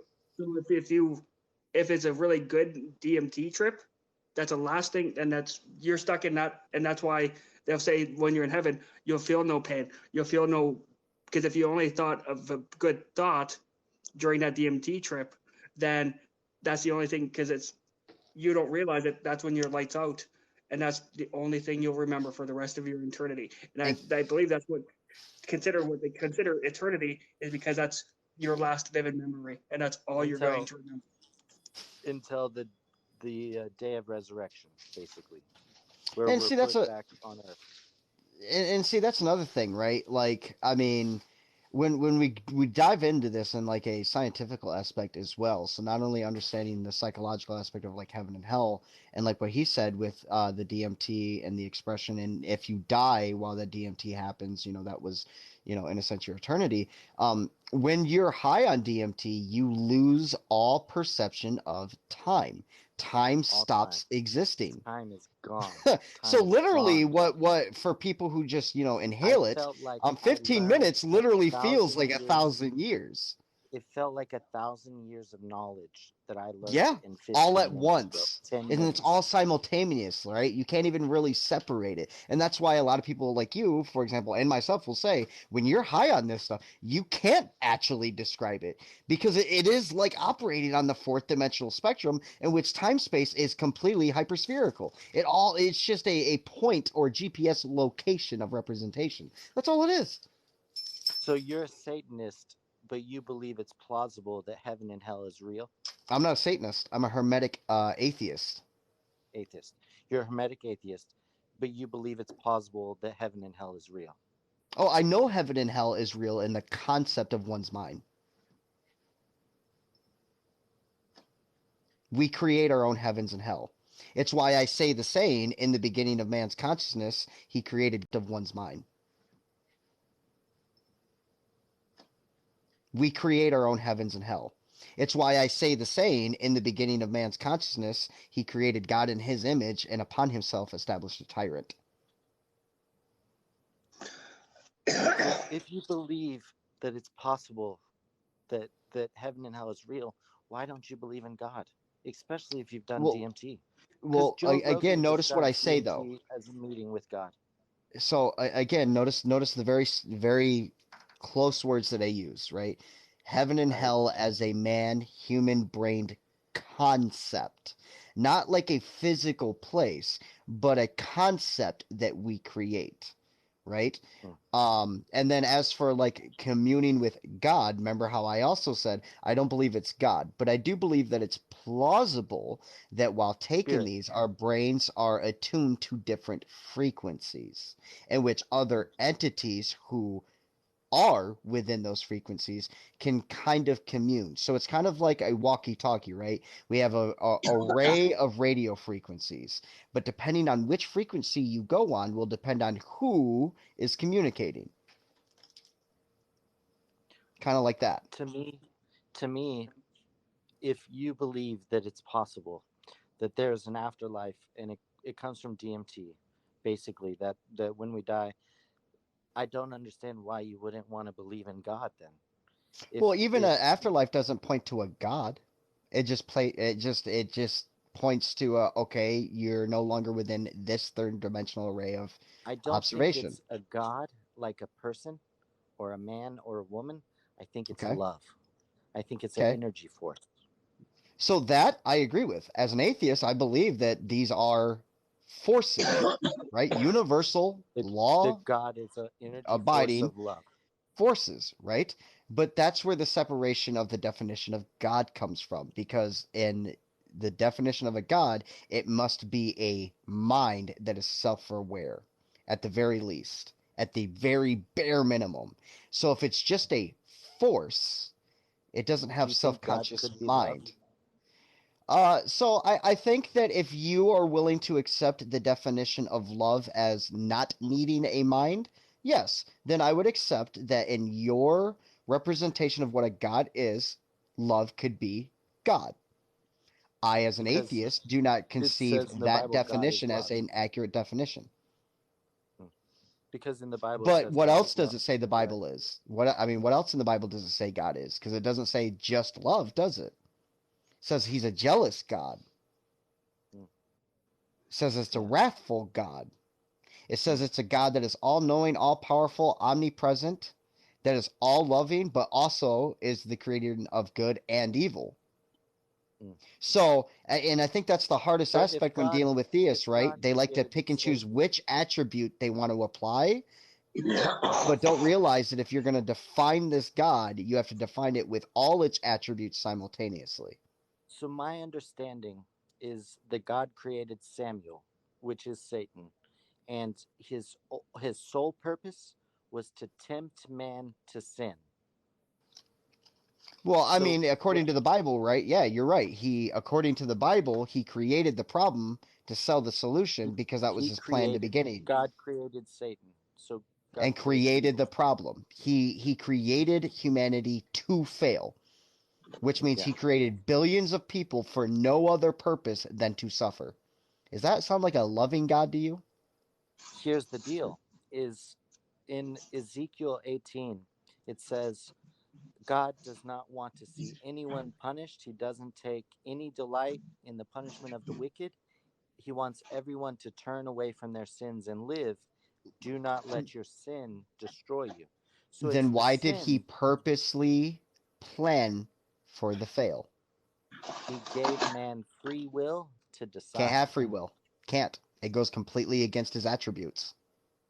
No, humanity. Again, We, which humanity is part of we his creation, which is part of his plan, which he ordained to play out exactly the way he wanted it to. There is no free so will. I mean, he already knows everything, so there's no free will because there's fate. He already knows everything that we're going to do before we do. And everything goes according to that plan, correct? Yeah. So that means you just admitted that in Ezekiel 18, it contradicts his own word. I don't think so. What I'm trying to say is that sin is what kills us. Who created That sin? God created the devil, and the devil is God the one who created sin. Yes. Okay, and sin destroys us. So But he it's created our, what destroyed us. but it's only our Purposely. choice. It's our choice to follow it. We didn't get that choice because, again, you admitted we literally play out to what he planned. Yes, fate. Okay, so then there is no free will, there is no choice. Whatever is going to happen is going to happen. That's fate. Exactly. But so you don't have a choice in it.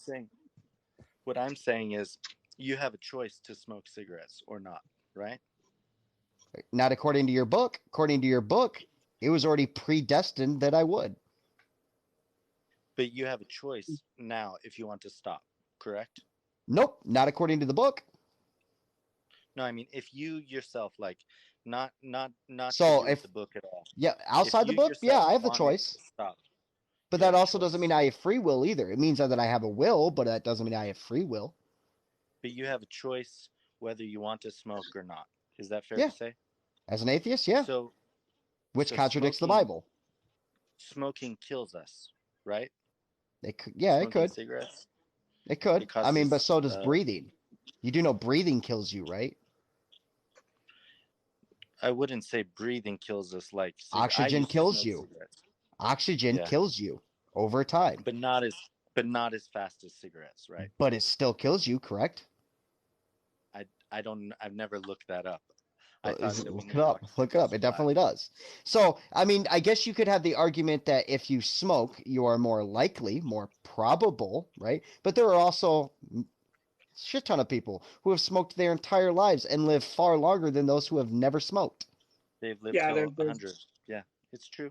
There's so many other ways to die too. That's So goes outside of your own will, right?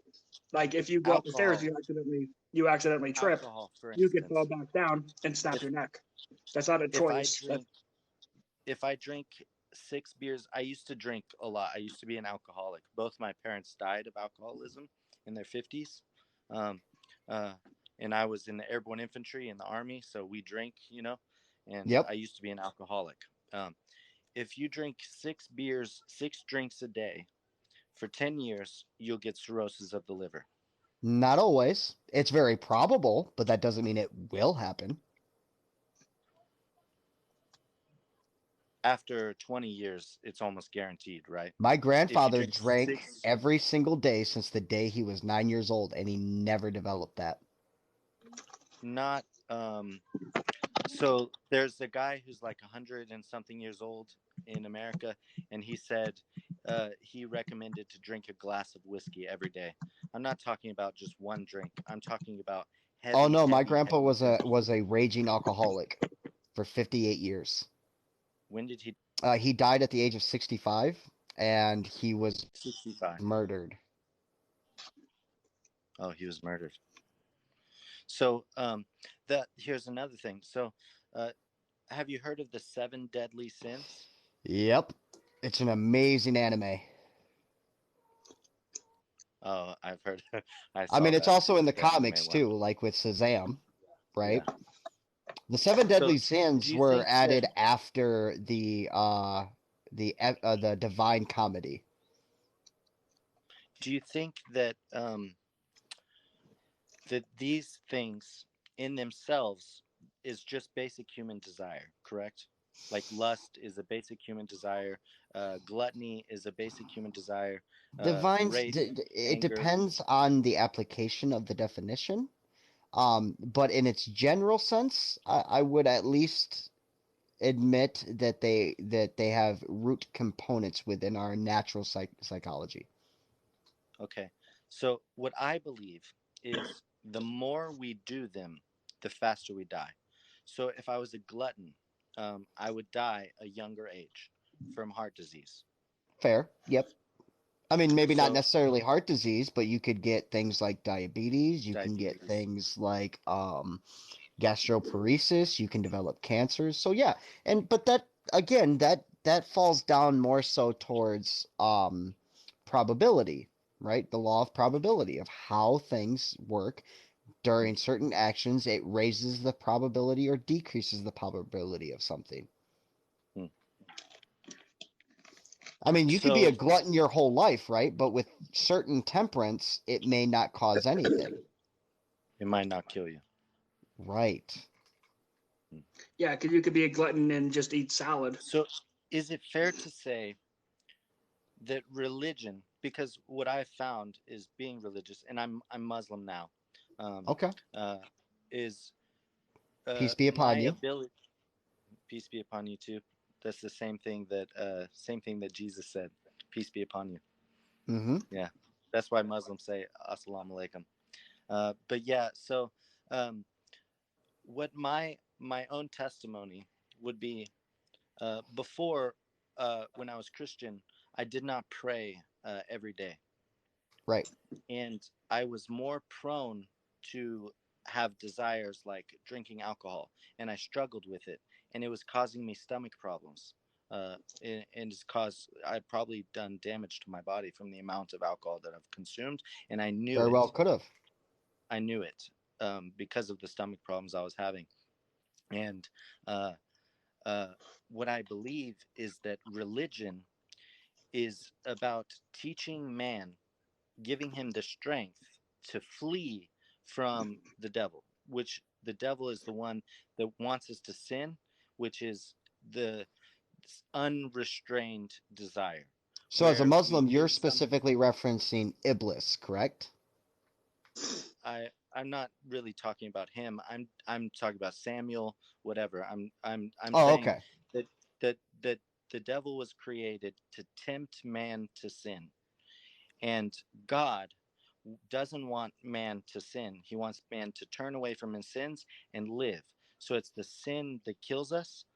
And so my understanding is now that I'm praying that I have more strength to say no whenever I have that desire to say, oh, I want to go get a six pack and I want to go get drunk, even though I know it's going to hurt my stomach and cause me pain.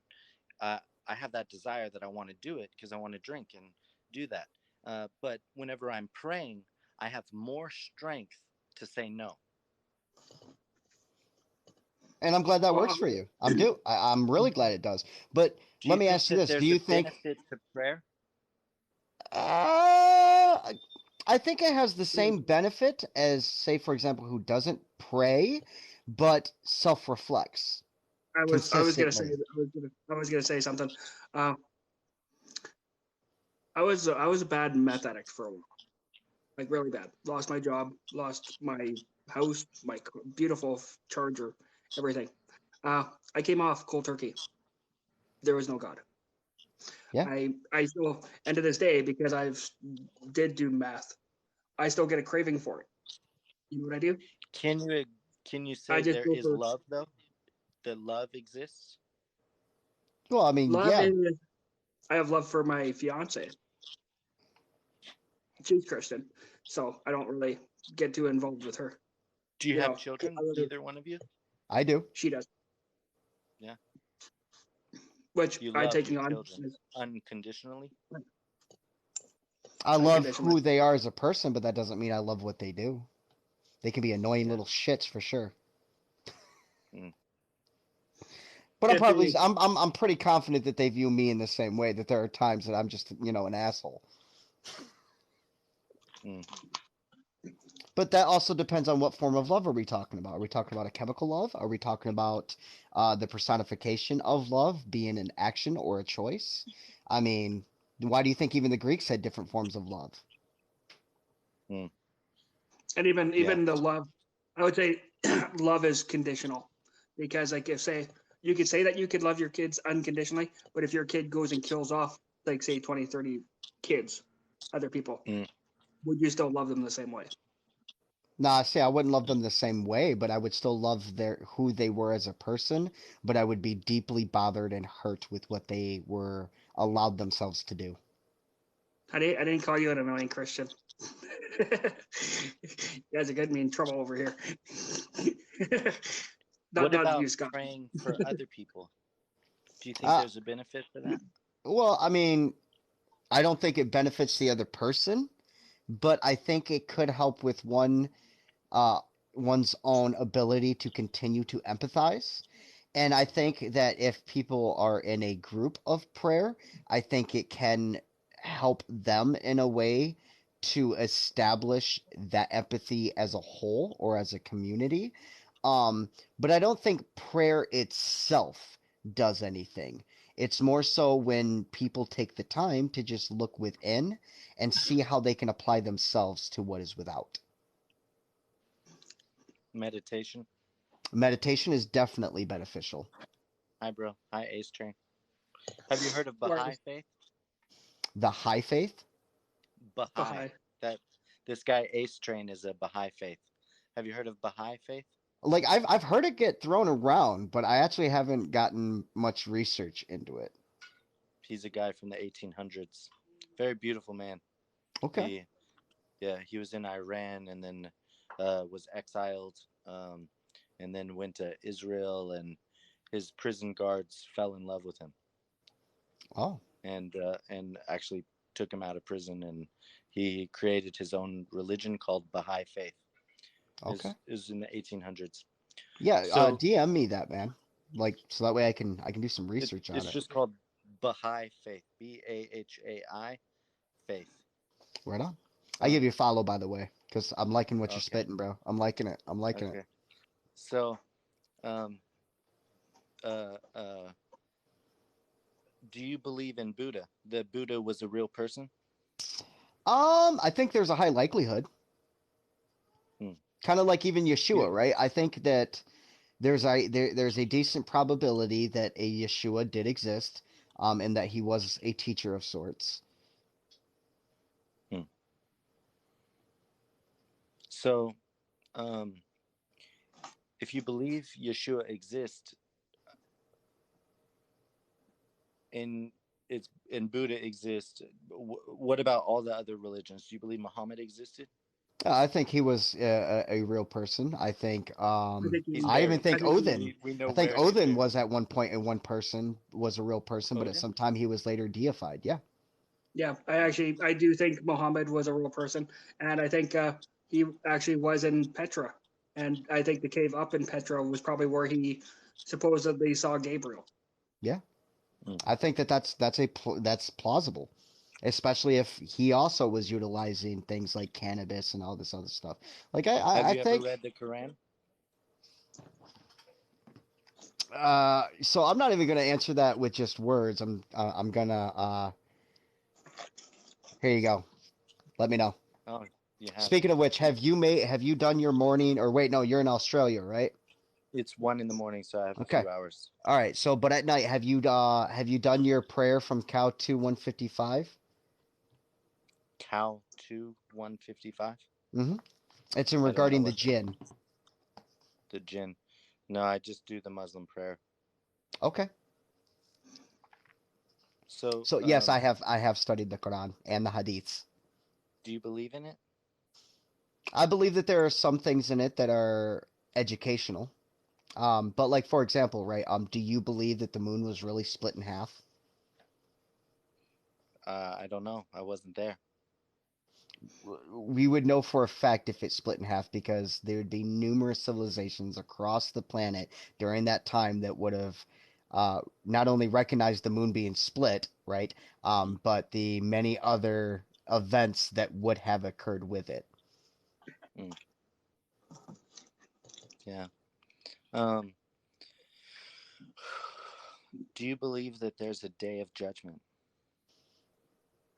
Yeah, every single day when you look at yourself. What about when we die? I don't think so. Like I said, I think it's if you yourself, you are your own judgment. It depends if you live happiness or if you live a sad or depressing life, then that's how you'll go out because of the DMT trip. It's how that DMT trip will play out. You'll die, but that's the last thing and that's the final thing and that's what you're going to remember forever, like as you end your life, like you're Do you believe done. in the resurrection, that we'll all be resurrected after we die? See, I think there's a plausibility of either transition or and again, notice that I'm using the words plausible.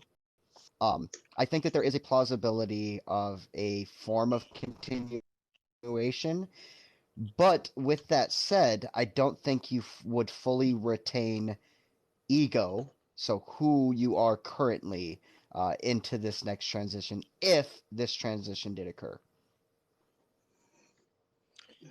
Do you think? And this is the way I believe it. The wind will be your body, because your body's energy, and that's why I want to be, and I've talked to you about it. I want to be nutrient for a tree. Do you believe you have a soul? My body energy will go to that tree. Hakuna Maple. So I know my physical. Do you believe you have a soul, like a consciousness that's separate from your body? So when you do DMT, you have an out-of-body experience, right? Did you go through the tunnel of light? I never experienced a tunnel of light. In most of mine occurrences, it was more of a meld and transition. I mean, I've seen some of the people that I've worked with describe a tunnel of light. Others who describe the Hall of Emeralds. I've come in contact with people who were devout Christians, but then said that they met a man by the name of Thoth. I mean, there's a lot that goes into it. Do I think that a soul or consciousness exists, and whether or not it is directly tied to the body? Through my studies, it seems that the body does create the housing unit of ego being like an umbilical cord via the consciousness grid. Did you say Thoth? Yes, Thoth. It's pretty close to Thoth. Yep, Thoth was the original Atlantean god king that was later Thoth and Kemet. Yeah, Do you know what the fruits of the Spirit are? Yeah, there are fruits of the spirits, and like like agape, faithfulness, kindness, humbleness, etc. Um, which is why when you read the book of Genesis, you can clearly show that the fruit of the tree of knowledge and good and evil wasn't physical fruit. It could have been a mushroom. It very well could have. It very well could have, because again, to be honest, I think that is more likely that when in talking with the serpent, which could have either been Samael, it could have been Azazel, it could have been a whole host of them. That's basically what happened is they started eating of this while they were having conversation, and that's why, like for example, when the Lord of Hosts asks Adam, "Well, who told you you were naked?" It was, "Well, I took of the fruit," and then the serpent said. So yeah, that's probably what happened. They sat down, ate some shrooms, and just started conversating. You seem so educated about all of this. Why don't you believe in God? That's why I don't. Because I've studied it so hard.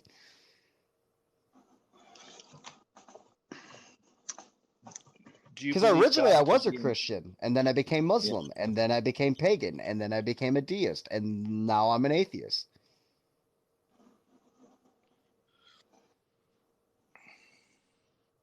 I know it's a really hard aspect to kind of comprehend, but yeah, it's through my research that I came to this. If you've already been to that realm and you saw what I saw, bro, I don't know how you could deny that a God. I don't understand how I don't understand. Because I removed the God of the gaps from my entire thought process. And for example, notice how though, like when you said, well, what if the God is just love? It's the frequency of love. Well, even I told you, well, if that's what you perceive as a God, okay, I'll accept that from your standpoint, right? But for me, the definition of a God has certain criteria, and none of the things that I have experienced and have researched actually work with that description or concept. I think the God of the New Testament is love, but the God of the Old Testament was wrath and jealous and all of that. But I think the God of the New Testament is love. I would agree that within the Gospels specifically, I would agree with that. But once you bring in things like Paul, not so much. And then again, like with the Old Testament, there are some books where it's more described of love, compassion, and empathy, and then others where it's literally just fire and brimstone. Because people were killing their children and stuff like that. Yeah, which I mean, so were the Hebrews and Jews.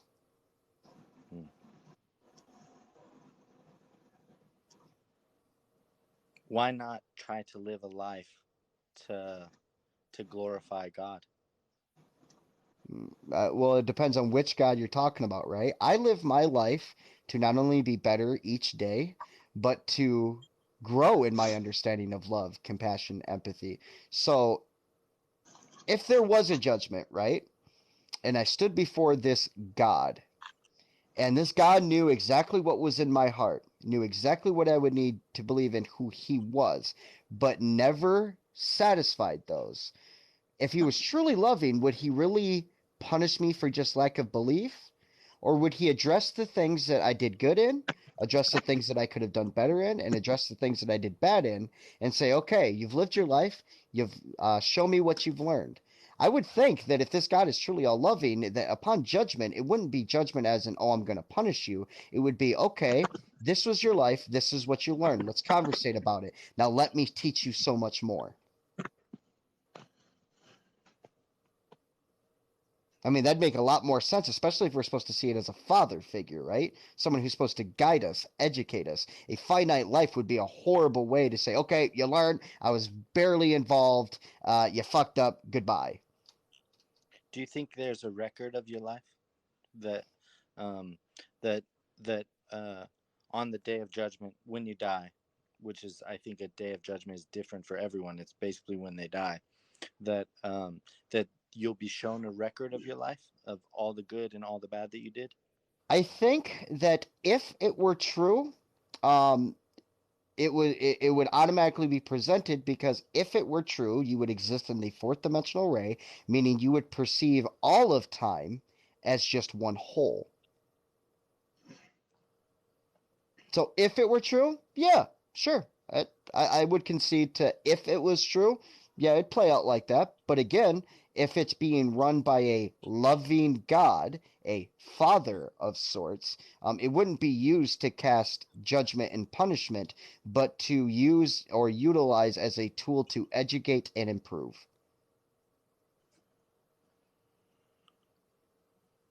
But in that time frame, or then you'd have to grant that father time would exist also. Yep. And I'm sorry, Cincy, but no, that's not what the good news is all about. And what do you mean died for sin? Sin is just the rejection of the law, and the law changes throughout the Old and New Testament. I think sin is gluttony, lust, wrath, laziness, and greed. So well, then, I according things... to the good word of Jesus, and I'll quote Paul here: "Where out there no law, where out there sin." If it's already paid for, let the sin begin. Yeah. Well, it also says that no one who believes in Jesus continues to sin. Yeah, because if you truly follow him, you will bear his fruits. Matthew 25, 32 through 44, what you do unto the least of them, you have done unto me. Do you still sin? I don't believe in sin. I don't even believe it's a thing.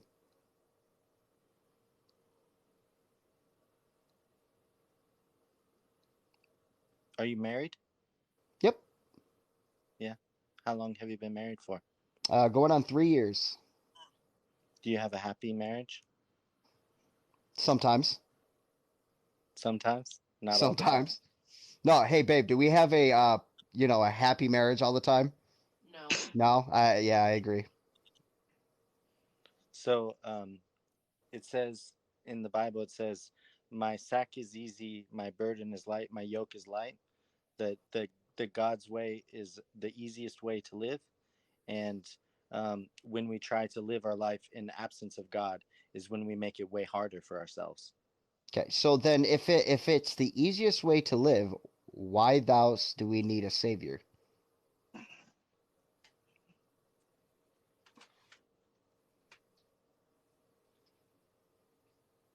To teach us the right way. Okay, but the right way is the easiest way. Yeah, so you wouldn't have to. How can you So be? if it was the learn what it easiest is way, if you don't have a savior to teach you? So here's the question, right? If it's the easiest way, right, then why does it say that no man could adhere to it? Unless you were designed in which it not to be the easiest route. I got one for you. If it was the easiest way, then why is the path to God very narrow? Because people love themselves more than God. Well, the easiest way is always the path of least resistance. What I believe is life in the absence of faith in God is much harder, is much more painful and full of much more suffering, and that I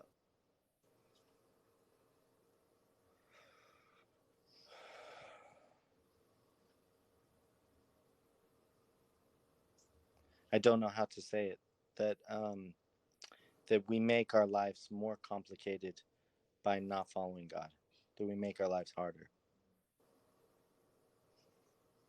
Do you think you're ever the source of your own problems? In many situations, yes. Not all, but in many. Do you think if you prayed that it would, or meditated, that it would give you more discernment to recognize when you're the source of your own problems and you Meditation, could immediately yes. correct it? Meditation, yes. And depending on where your mindset is for prayer, sure, it could bring you that route. Is prayer or meditation needed to do so? No.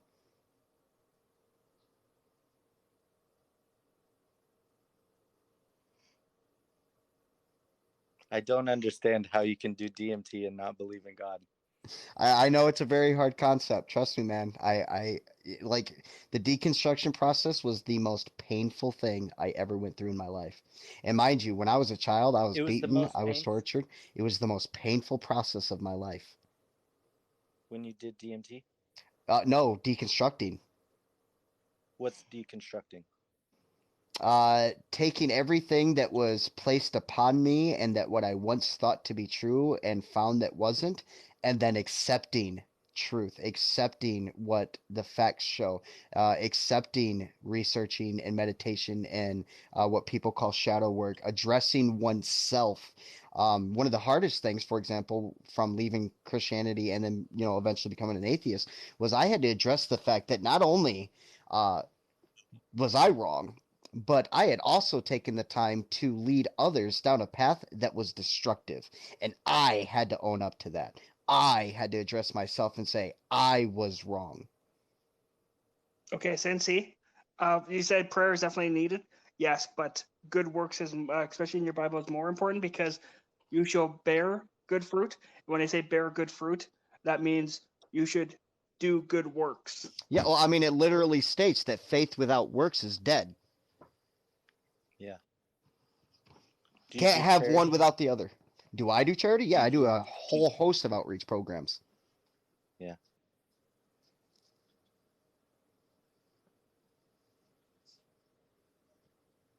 Do you think you're a good person? Within the confines of a social construct, I do think that I would be perceived as someone who is beneficial to my society in a healthy manner that promotes love, compassion, and empathy. I said, do you think you're a good person? And that's why I defined within a social construct of our moralities, yes, I would perceive that or be perceived as someone who would be good, empathetic, loving, compassionate. I'm also someone who's perceived as someone who's fuck around and find out. But at my core, I wish far more to bring love and compassion. But at the same time, I'm not afraid to step up and put people in their place when they are clearly using something to harm others.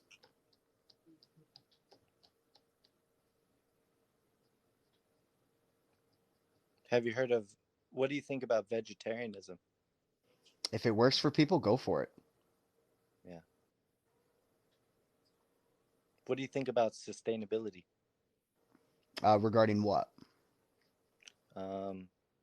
Self-sufficiency, growing gardens, solar power. I think people. Garden? Yes, actually, I do. Yeah. And other things. I can't where I am because I'm in a townhouse. Limited. What state do you live in? Can't, so. I live in Michigan. I live in Grand Haven, Michigan. Oh, it's cold. Very cold right now. It's like 15 degrees right now. Scott is sealing like Christians always do. He's not even a Christian. He's a Muslim. But notice, he's asking genuine questions, and even the personal ones he's asking, he is very respectful about it, which is why I, as an atheist, have no problem conversing with him. Yeah, I'm not attacking you in any way or condemning you. Yeah, have you ever once called me arrogant this whole time? No. Have you ever once told me I don't know the truth? No. So this entire time he's been respectful, and I've been respectful back. Yeah. No, he hasn't even last time when me and him were just talking for hours on his live. Me and him were having a great conversation till I got tired.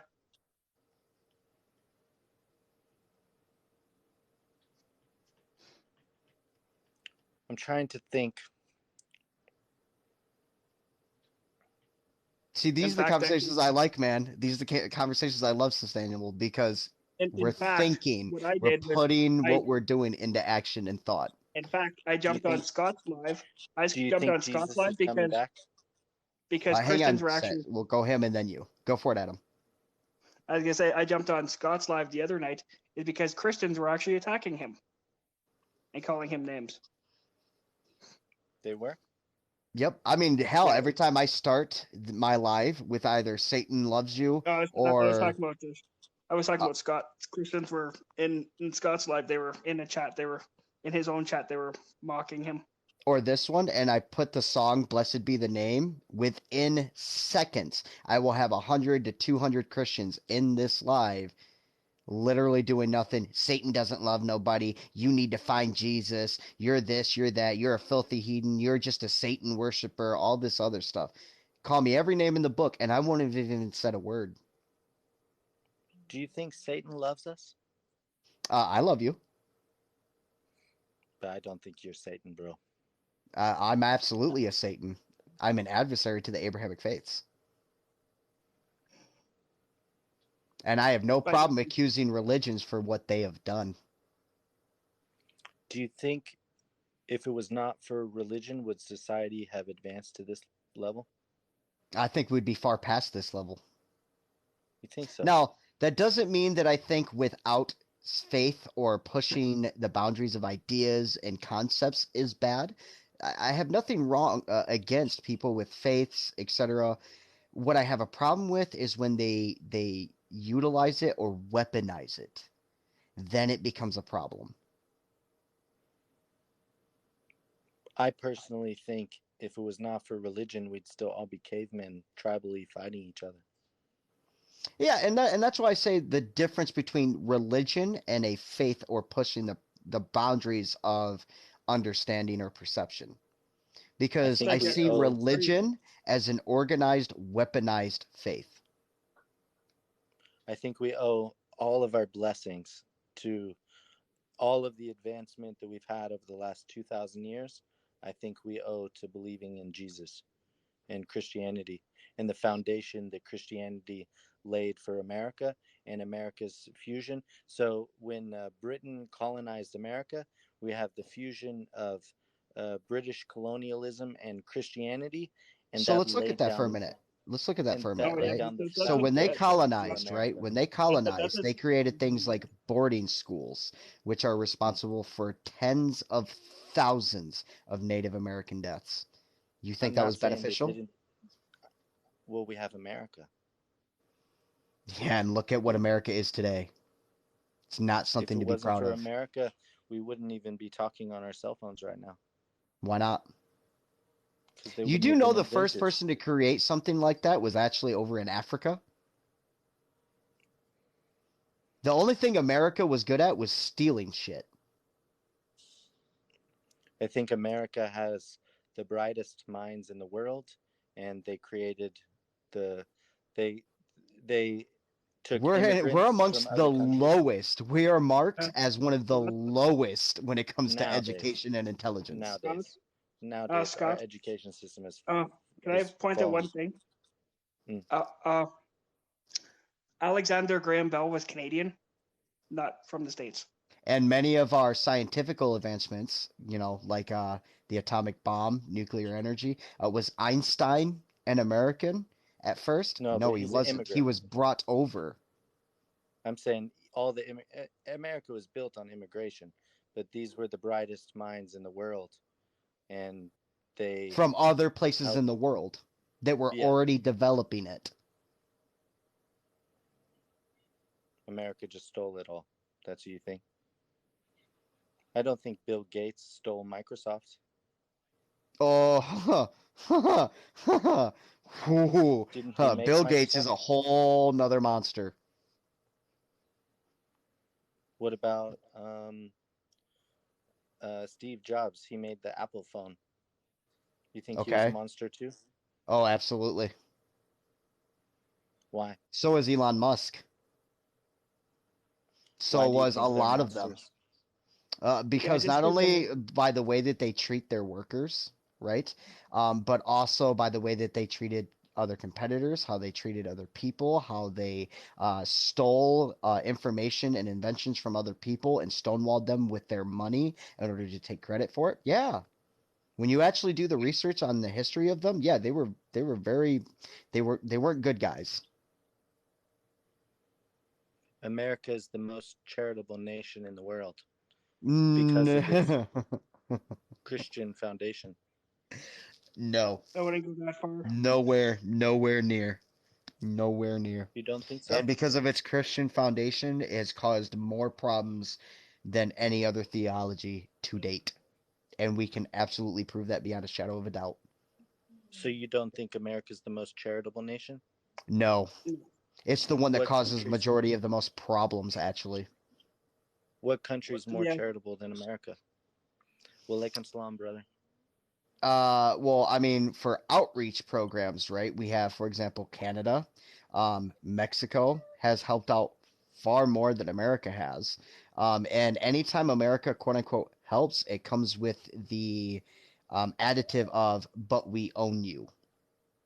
So do you hate America? I hate America with every aspect of my being.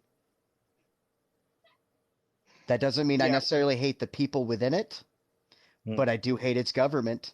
I do hate what it represents. Yeah, America really doesn't help, as in they'll try and take over or bomb. They're not really helping.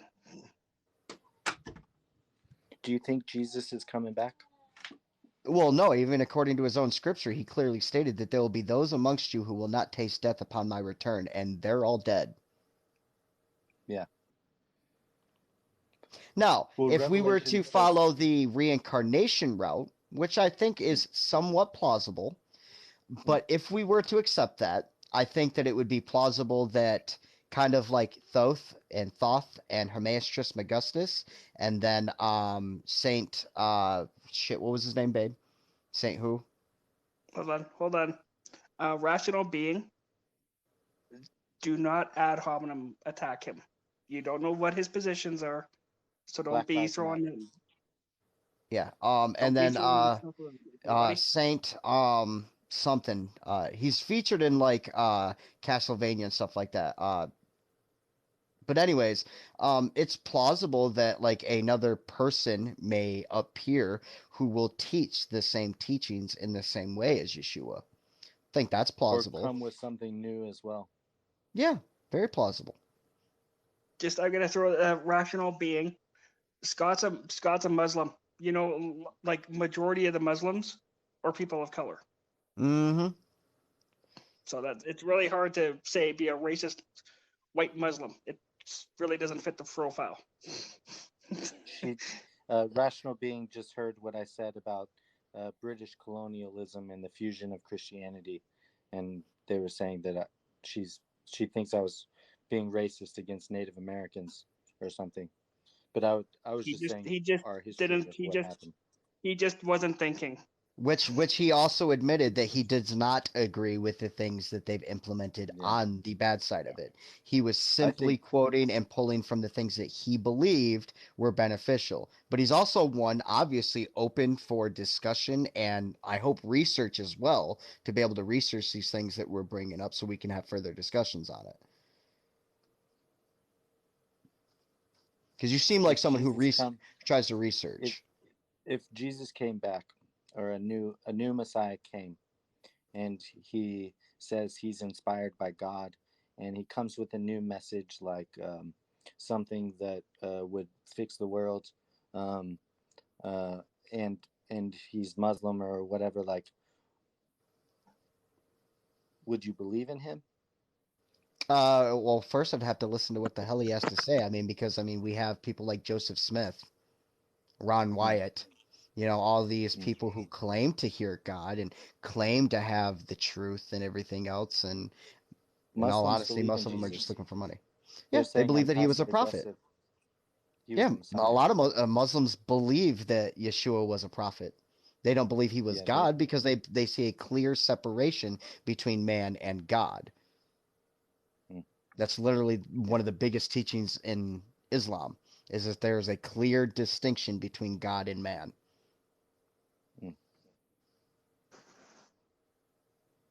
What if I said I was the returned Messiah, and that sustainability? I would laugh. Not to be rude. And sustainability will save humanity.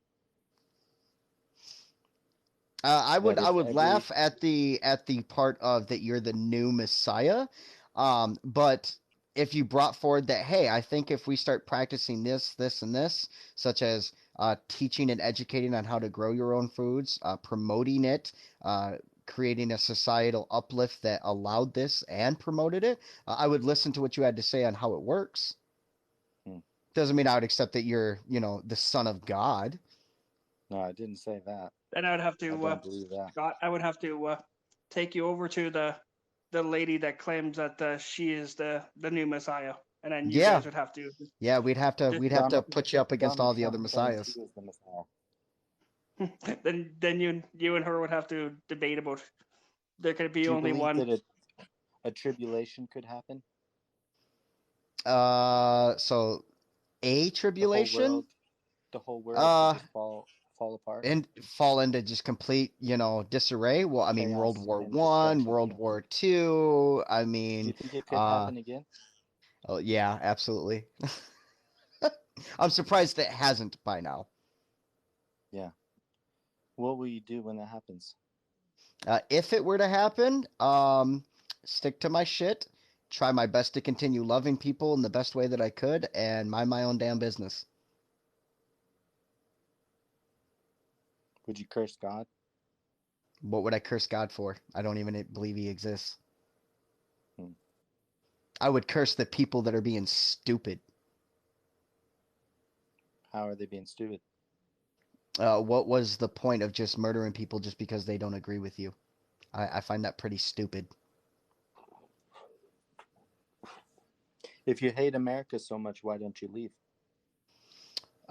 Court systems and the way that it's built up, that because I'm a asexual, sapiosexual atheist, I'm not allowed to have full custody of my kids, even though I have numerous police reports, videos, photographs, witness statements proving that my ex-wife continuously, physically, mentally abuses my son. And then on top of it, since he's American, say if he wants to go to Canada or something like that, then he would have to pay to denounce his American citizenship to become part of the other country's citizenship. Yep. So even if I wanted to, it would cost me an arm and a leg and a whole long fucking process. So either way, I'm fucked. That's part of the part that people don't understand. Oh, just leave America. Okay. Trust me, I would love to leave America. If I could, without abandoning my kids, I would, in a heartbeat. Yeah, it's like, are you going to give them the $50,000 to denounce the American citizenship to become a different country's citizenship? And even that's not guaranteed. Some countries, you have to pay a good couple thousand. Yes, you do. You have to denounce citizenship. The only way you don't have to, the only time you don't have to is if you obtain dual citizenship, which that's a whole nother process, which is more expensive. Yeah. Do you work? Yep. Nice. I run multiple businesses and I run classes. Nice. Now, do I work for another corporation? Kind of. Well, when I do work for other corporations, or some are corporations, most of them are just outreach programs. It's all volunteer work. But for monetary gain, yeah, I run a couple stores. I help other people start their own businesses and become, self-sufficient, etc. So that's mostly what I do. Yeah. If Samuel was created to tempt man to sin, and that was what he was created for, why do you say that Satan loves you? Because, again, the word Satan is a descriptive title, and I'm using it in the aspect of myself. But you're not tempting man to sin. I tempt man to go against the Abrahamic faith every day. Oh, yeah, true. But I also don't claim to be... Yeah, I wake people up to do their own research every day. And again, I'm not here to deconvert anybody. I'm just here to give them the information and then let them go. I love America, man. I don't know how you can hate America and what it stands for.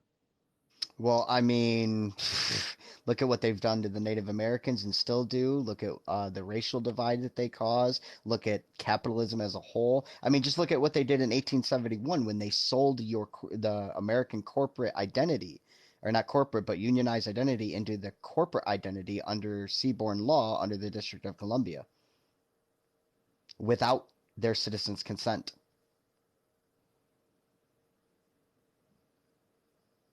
And then in 1971, they did away with the gold backing, meaning everyone that ever works is only given an IOU and they have no backing to it. So it's a fiat currency. So they consistently lie to their people.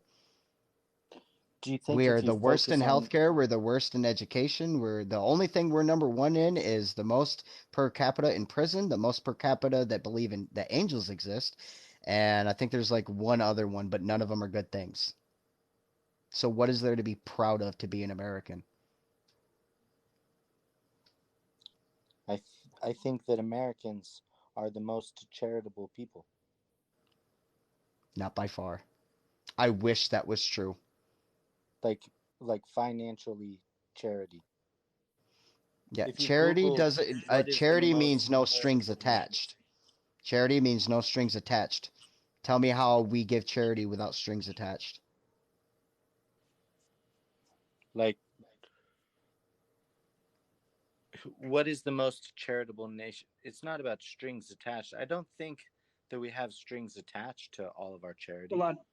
I will jump off this live. I will go look it up, and I'll come back in about 2 minutes. Yep, I'll let Adam answer that one because he'll research it, Okay. bring it straight up fact for fact, and then give you the links itself.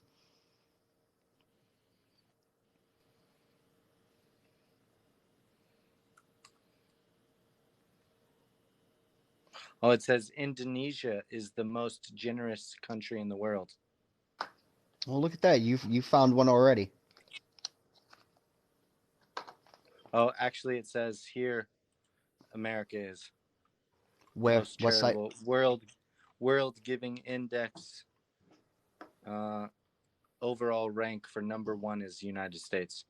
61% helping strangers. 72% overall. Helping 58%. strangers. How does it help strangers? Like, for example, even the church, right? We'll take the church for an example. Most churches will not give aid unless you attend a Bible class.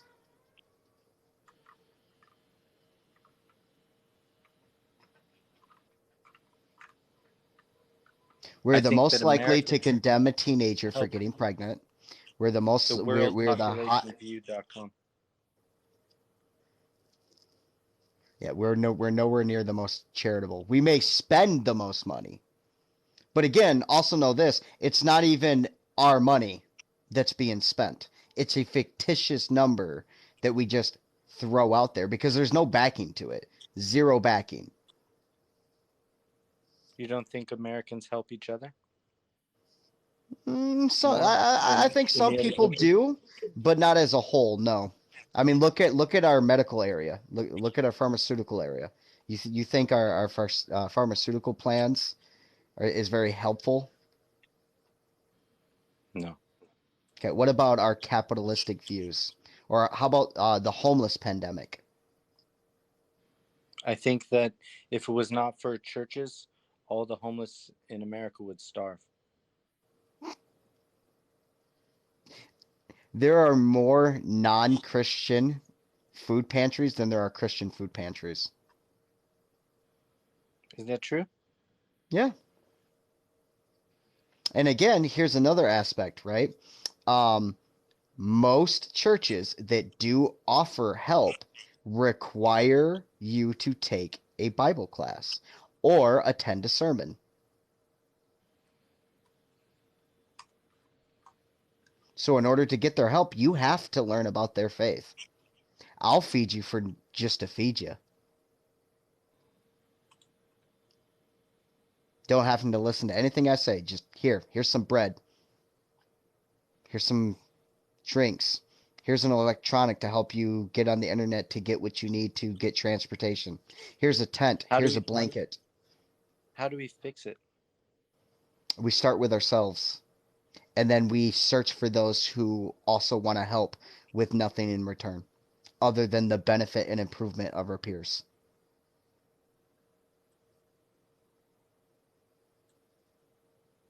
We start by empowering those who have none. We start by taking the time to listen, care, and actually act instead of just make a random post about it.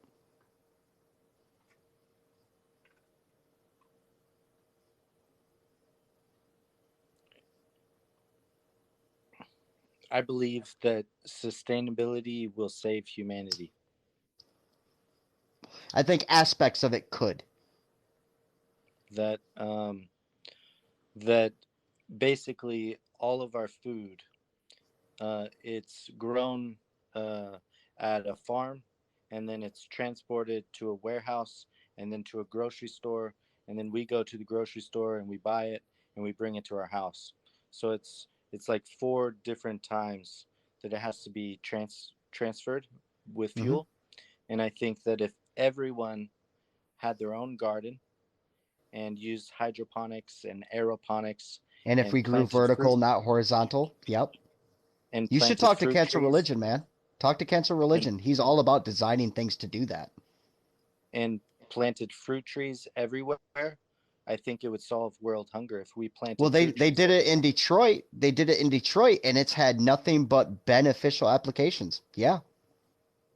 The problem is people would rather let another person starve just because they didn't have to. It's the aspect of, oh, well, we shouldn't forgive college debt because I had to pay for college. Yeah, it sucked. I had to go through it, but why would I want somebody else to suffer what I suffered?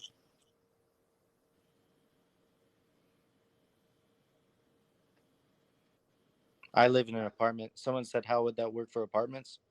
I have 4 fruit trees growing on my balcony that I planted from seed, and I have 4 passion fruit plants with about 20 passion fruit on them on my apartment balcony. So here's another example, right? Say you couldn't grow your own, right? But as a communal thing. So if it was required that all apartment complex had a designated area for their residences in which they had a greenhouse in which you could go in, grab your food, etc. Boom. It's already taken care of. As a matter of fact, the Cherokee and the Blackfoot had very similar practices, that within their areas they had specific areas or growing farms, etc., that was just communal. Yeah. Everything was communal for them. They didn't even have money. No, they didn't. It was all just anything outside of basic needs was just upon trade. And it was trade off of what either you created or something that you traded from someone else that created it. Okay, so they lived in harmony with the environment. So one said Ireland, one said United. Even your poll, if you look further down, the one that you gave, you looked further down and said United Kingdom was the overall. But I looked at 10 other ones, and they all said Indonesia. And then I looked up the Gallup poll, and it was Indonesia being number 1. A Muslim country.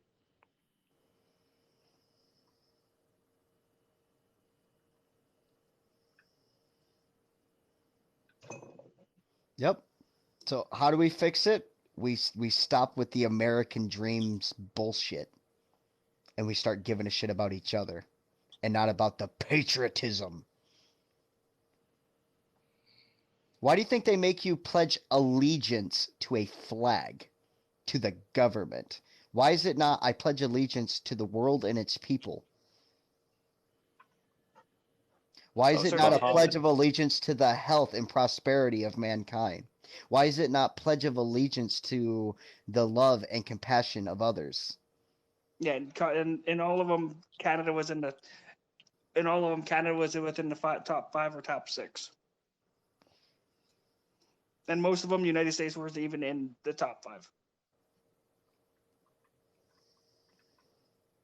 I'm looking at the worldpopulationview.com, and it says America is number 1.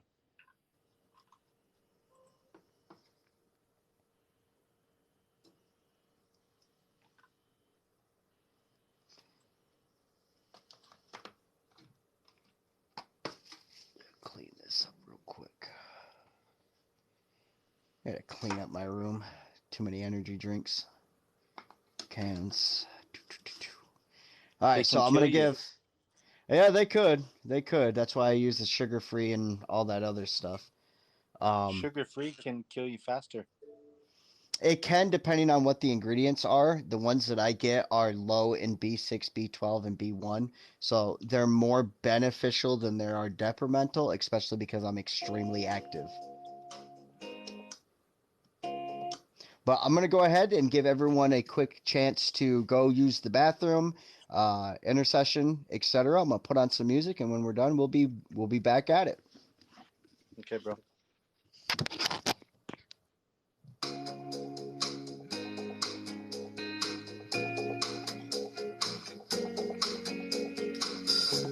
Blessed be your name in the land that is plentiful, where your streams of abundance flow. Blessed be your name. Blessed be your name when I'm found in the desert place. Though I walk through the wilderness, blessed be your name.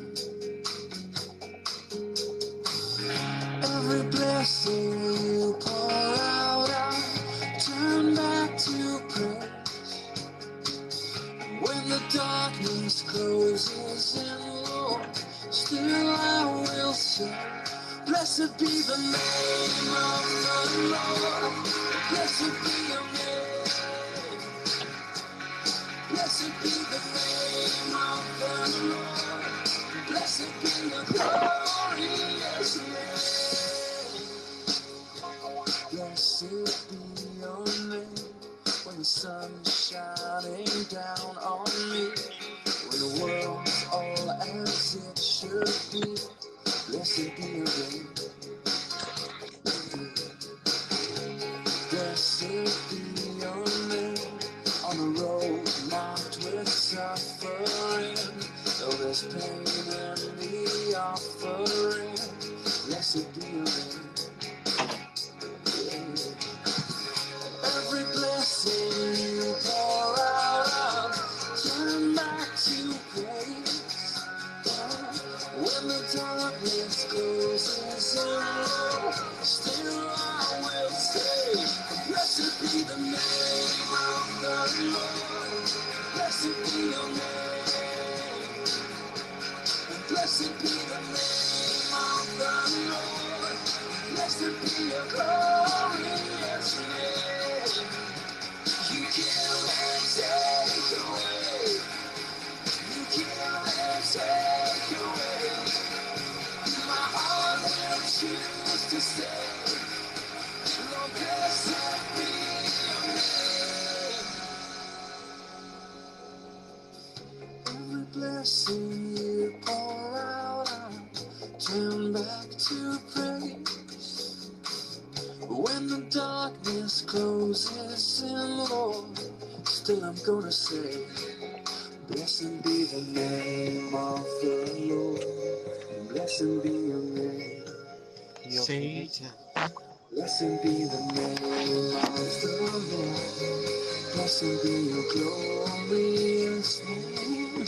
Blessed be the name of the Lord. Blessed be your name. Blessed be the name of the Lord. Blessed be your glorious name. You can't take away. You can't take away. My heart will choose to stay. Blessed be your name. Shamala hamala, shamala ira, spirit of Jupiter, shamala habla, hakuna maple, hakuna maple. Welcome back, Good everybody. old maple. Are you saying a prayer? Are you speaking No, in tongues? it's a joke about speaking in tongues, because you ever been inside a church and all of a sudden they're like shamala hamala, shamala shamala shamala hamala, and so like it's part of the joke that we did for treeism. The shamala hamala, speaking of gibberish, shamala hamala hakuna maple. So you think that religion causes more harm than good. For the most part, yeah. Now, again, that's why I also make a clear distinction between simply one practicing a faith and trying to improve who they are as a person, and a group that turns it into a weapon to utilize against others.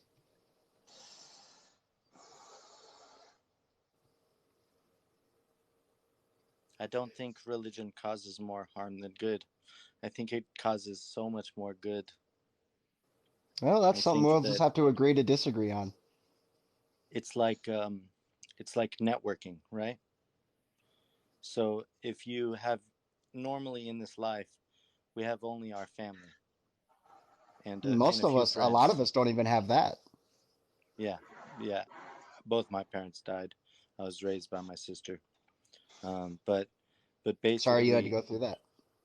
Oh, it's okay, bro. It made me who I am. Basically, if you go to a church, then you have a network of however many members of that church are that want to help you and see you succeed. So it's just like networking. It also depends, because if you go America alone and you go to, like, say, a fundamentalist church, then they will tell you which way to even politicize. So they'll enforce you. You can't come to this church if you don't say vote for Donald Trump.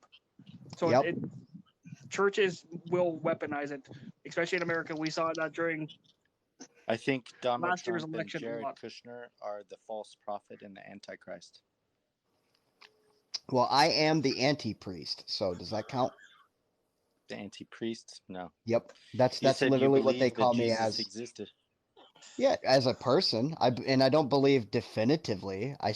My exact words were, I think it's plausible and relatively probable that a person by the name of Yeshua, who was a traveling rabbi, may have existed.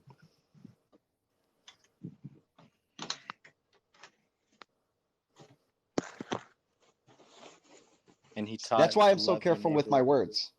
And he taught, love your neighbor as yourself. Yep. I mean, that's what the anonymous writers say he did. We don't have a single script that was actually written by him. So we actually don't know whether he said that or not. A second ago, you said how to fix it is if we loved each other again and cared about our neighbors. Mm-hmm. That's a starting point for sure. The very foundation of Christianity is to love your neighbor as yourself, right? Nope. The very foundation of Christianity is to believe in an all-powerful deity that will judge you at the end of times, will send majority of its creation to either a fiery torment or a nihilistic. And then to top it off, it's either you believe or you don't believe. So you're either with me or against me. So in a sense, God is just a Sith.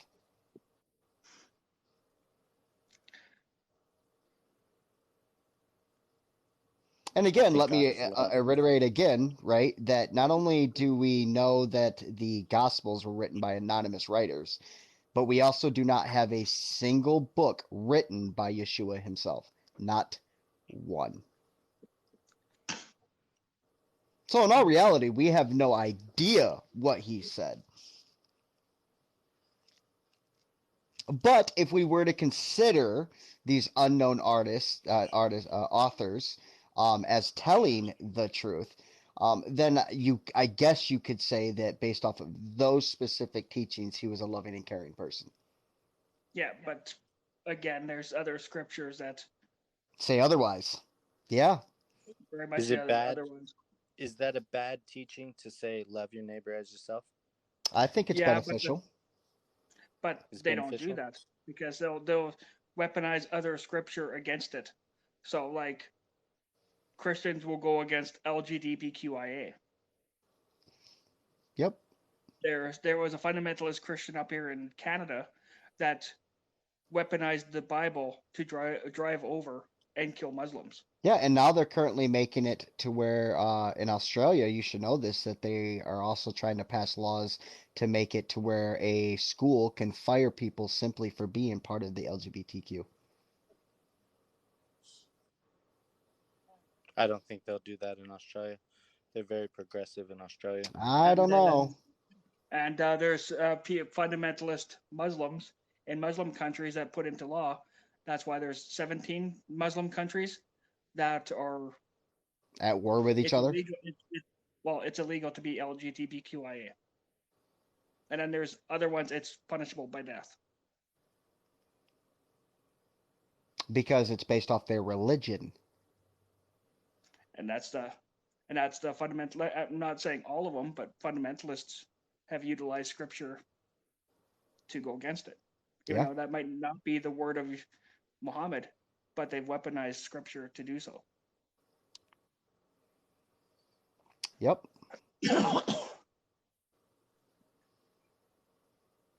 So yeah, like circling back to what you asked before, like it's hard to understand how someone like me, who has studied these theologies so deeply, who has experienced DMT and many other substances, how is it I don't believe in a God? That's why. Because I went through it all. Because I've studied it. What if you're wrong on the day of judgment?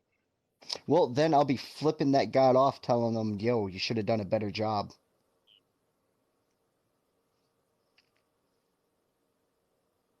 And then I'll free dive right into the hell.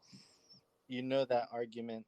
If I'm right, it's called Pascal's wager. Yeah, Pascal's wager. Yeah, it's a horrible wager.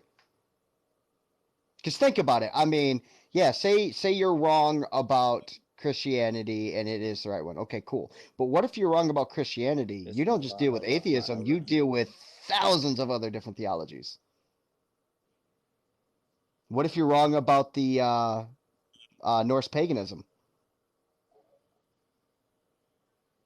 I'm not wrong about God. How do you know? By God. How do you know? I literally have been touched by the hand of God, bro. When I had that experience on DMT, after Iraq, I spent a year in Iraq. I've tried to commit suicide 5 times, and I've shot myself. Well, I'm glad you didn't. I didn't die. But I've had those. I've had attempts and failed, which like I don't know how I kept failing, but oh well. But yeah, no, I hear you. I'm glad you're still here.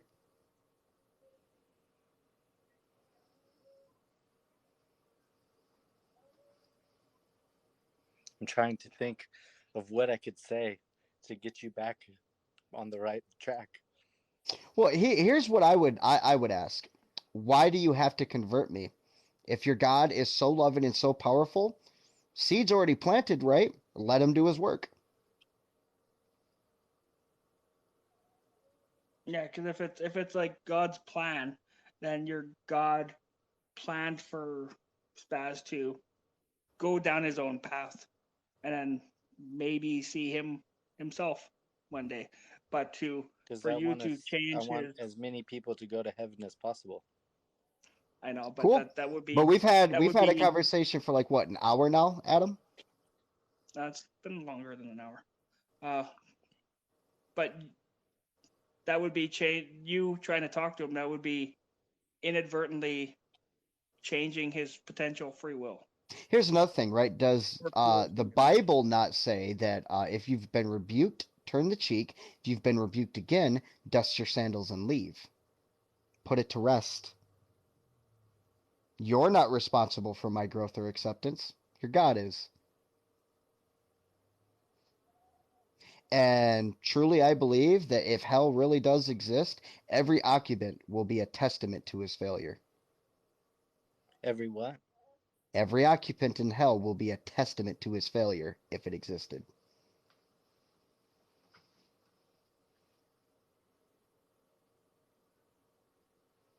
Do you believe in evil? Kind of. Not in the common sense that most people use it. Like murder is evil. I mean, morality is subjective, whether you use a divine entity or not. But I think we can look at universal laws. We can look through the veil of empathy, compassion, and see that killing at its root is wrong because we are forcing our will upon another in a manner that is destructive. And if we wouldn't request that or want that done to us, in a societal application, why would we do it to others? For me, it's just common sense. Do you believe that we will reap what we sow? I believe that it's probable that when we do something or so, that there is a consequence. Whether or not that consequence will always pan out to what we sow. It's the law of thermodynamics. It's the same thing as you reap what you sow. Nope, nowhere near. You don't think so? I know so. I mean, I can bust out the book of thermodynamics right here and explain it to you if you'd like. The energy cannot be created or destroyed. And a what? Transferred. And a what? I didn't say and a what. Well, that statement is followed by in a closed system. In a closed system. Are we in a closed system on the earth? No, the earth is not a closed system. Your body's not a closed system, and even our third dimensional array isn't a closed system because it operates by the interactions of other dimensional arrays. So you don't believe we'll reap what we sow? Or there's the probability. Then good comes to us, but if we do bad, then bad comes to us. It runs on probability. So if you do good, you're more likely to have good done to you. If you do bad, you're more likely. Good all the time? I try my best to do quote unquote good all the time. But there are also times that for me, it's just not worth it, especially when the opposing side is so destructive that if I do not step up, it will continue to grow. I also don't aim to be perfect. I aim to enjoy the ride. To enjoy the ride. I think that if there was a creator and it was benevolent and loving, that the only true role of life is to learn, perceive, and experience.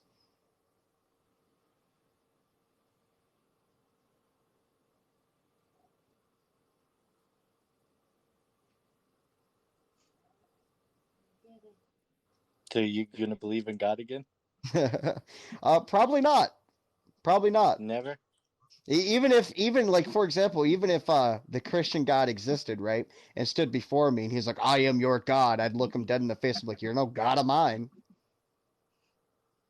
Like I would have to ask him if he say granted, like we'll grant him if he was real. I would have to say, did you inspire that Bible, and is everything in that Bible true? And if he said yes, that's not a God I would worship, because then that means he would have did a flood, killed all those people, killed potential babies for no other reason but to do so. Would have caused those babies to have died with cancer, and did it willfully. And if he said no, right? If he said no, I didn't condone it, I would follow up that question with, then why the fuck didn't you actually show up and teach me otherwise? Dad. Maybe he's here right now talking to you. You know what? Good. You know, I'm glad you brought that up. So, whatever your name is, Scott, help establish that you're real. Knock the can out of my hand. Can you do it? Or do I have to like put it down? Like, can I not be interfering with it at all? Like, you know what's in my heart. You know what's needed. Can you knock it out of my hand? God, make the can fall from his hand. Amen. Please. No, it didn't happen. See my point? Like, I mean, if he truly wanted to speak to me, he could at any time. Anytime. I'm not the kind of atheist that's like, don't talk to me. No, talk to me. Meet me in my room. I mean, he's all powerful, omnipresent. Like, meet me. Have a conversation with me. Maybe he is right now. The whole maybe he is, though, is kind of an issue, because then how am I supposed to know that it's him? I mean, he does claim that he is not a god of confusion. Pretty confused right now if he is talking to me and I don't understand it. There's a chapter in the Quran called the earthquake, and it says, when the earth is violently shaken in its last quaking, and the earth throws out its burdens, when man cries, what is happening to it? On that day it will tell all, because your Lord will inspire it. On that day people will come forward in separate groups to be shown their deeds. Whoever does an atom's weight of good will see it, but whoever does an atom's weight of evil will see that. God damn it, Adam. It's all your fault, Adam! Are you seriously judging me right now? Me?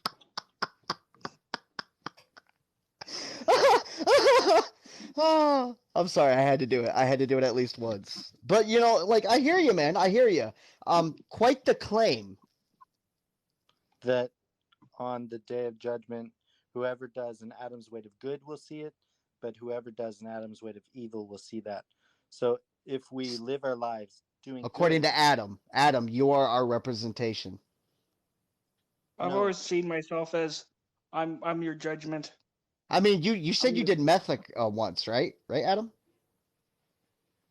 I said I did DMT for once. like a good No, I was couple talking to of years. Adam. Yeah, okay, so we Once- can do meth, right, Adam? once Meth's for a good perfectly couple on the of board. years. We're just not allowed to do it forever. We can just do it for a couple of years, right, Adam? Adam, you literally walked with God in the garden. Talk to me, bro. I also ate of the me or fruit. to him? I'm talking to Adam because we're joking right now about the whole Adam because Okay. you used the word Adam. Yeah. You know, it's funny that atom is the smallest substance, right? Besides subatomic particles. An So atom. they call an atom. Yeah. Right, which is So not it's a the play same on translation words. of the Hebrew Adam. Or Adamu or Adapa. I Something really need to completely change my different. name. Hey, dude, me and the wife are currently working on getting our names legally changed to Lucifer and Lilith Morningstar. Really? That way when people are like, hey, who are you? I'm the devil. Technically, I'm the king of Babylon, but, you know, neither here nor there. Well, you're the king of babbling on, but Yeah, for sure. For sure. You're right on that one, Adam. Hakuna Maple. Makuna Maple. Preaching them facts. Yo,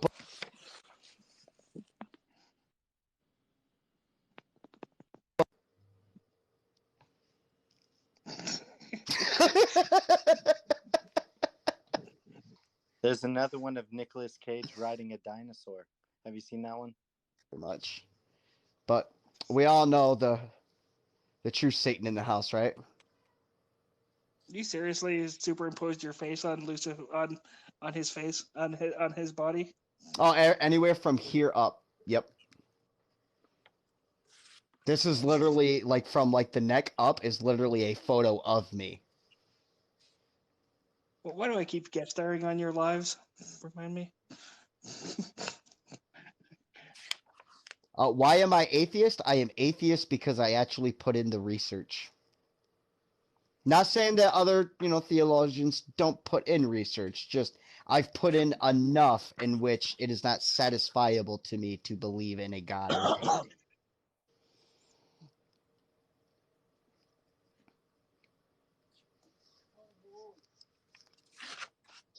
You gotta admit, man, that's one sexy devil up there. Just a TV show. My life is a TV show. Scott, look closely at the face. It's his face? Yeah. It's my face. I saw that. That's what he said. Adam said.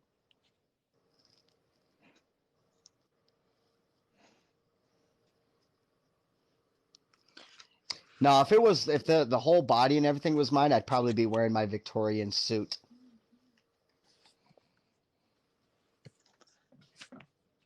Especially in that kind of chair. I think I gotta go to bed. My wife is going to bed. Well, thanks for coming up, man. I love the conversation, like I did. Hit me up sometime. We got to do some more. I think that you gotta come back to God, bro. Well, I mean, tell him to show up. I'm waiting. I've been waiting my whole life. To see God? For him to actually show up, yeah. What if you tried to believe again? Like, forced yourself to believe? I tried that for 2 years. It did more destruction than good. No, especially when my son died in my arms, and I prayed out. I was like, you know what? Fuck it. I will try it one last time. Take my life instead of his. Give him the chance. I've already fucked up this life. Go for it. And all I heard was deafening silence. They say it's an unforgivable sin to say that someone is beyond salvation. Well, I mean, according to Islam, everyone is a Muslim. They just don't know it. Yeah. And also, according to the Quran, Allah has written everything in the Book of Destiny. So an unbeliever, he has already placed veils over their eyes for them to never believe. So, I mean, it's your God's fault.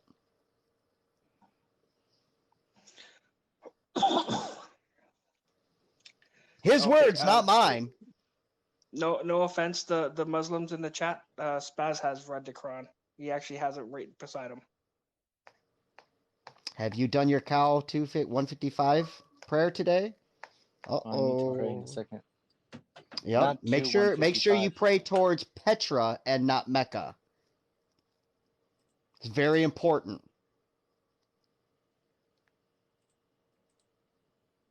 "21 minutes. Clearly, I don't understand. Clearly, I don't understand Islam. Okay. Well, I mean, how many followers do you have? You have 22. Okay. Well, once you get up to 1,000, hit me back up and we can have a discussion over it. But while you're here, please explain to me, how did the moon get split in half?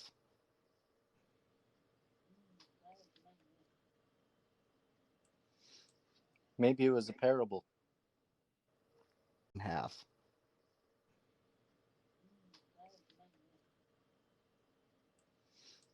Maybe it was a parable. No. No. They literally believe that it was split in half.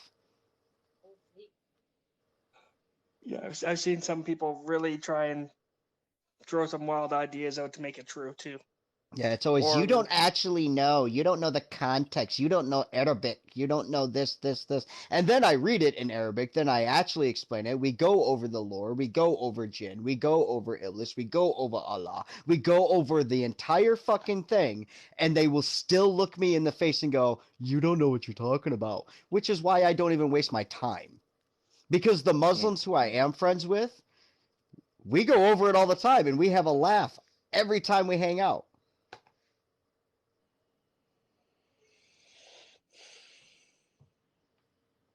I have 20 minutes, so I'm not going to go yet. That's fine.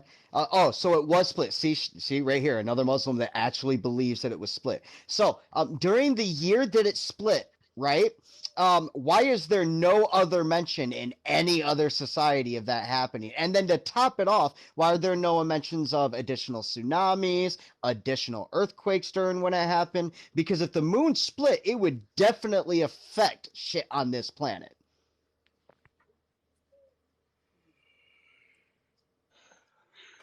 It's a miracle. It's a miracle. Yeah. God created all the laws of physics, but just randomly chooses to ignore them, and yet they can only be substantiated by those who believe the idea of the miracle, but there's no evidence outside of it. No, you see where the issue is there. You just made the claim. Do you know what a miracle is? God can control what is affected. Well, then it also, by saying that, guess what? That means you go against your own teachings of the Quran, in which that the universe is a closed system.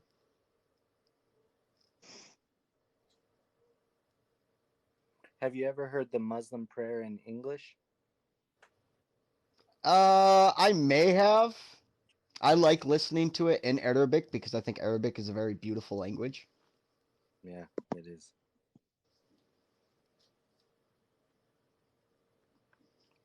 And definitely can be used during certain mantras to help with a lot of things when meditating. Do you think it's possible that the act of prostration, where we bow with our head on the ground, that it chemically changes our brain? Well, yeah, you change the altitude, you change the way your body's standing, which means more blood flow flushes to the brain. I mean, this body mechanics explains that completely. You can do that by Have you standing ever on your head while smoking a pipe. I mean, have you ever prayed prostrated on the ground to God?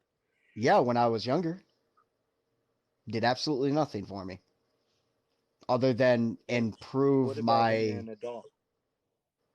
I meditate. I So no use Omeen and prostration? other. No, what is the need of prostration? What do I need I to submit think to other than myself? I think that this act of bowing on the ground and putting our head on the ground, I think it I think it makes us more humble. I think it's a daddy complex.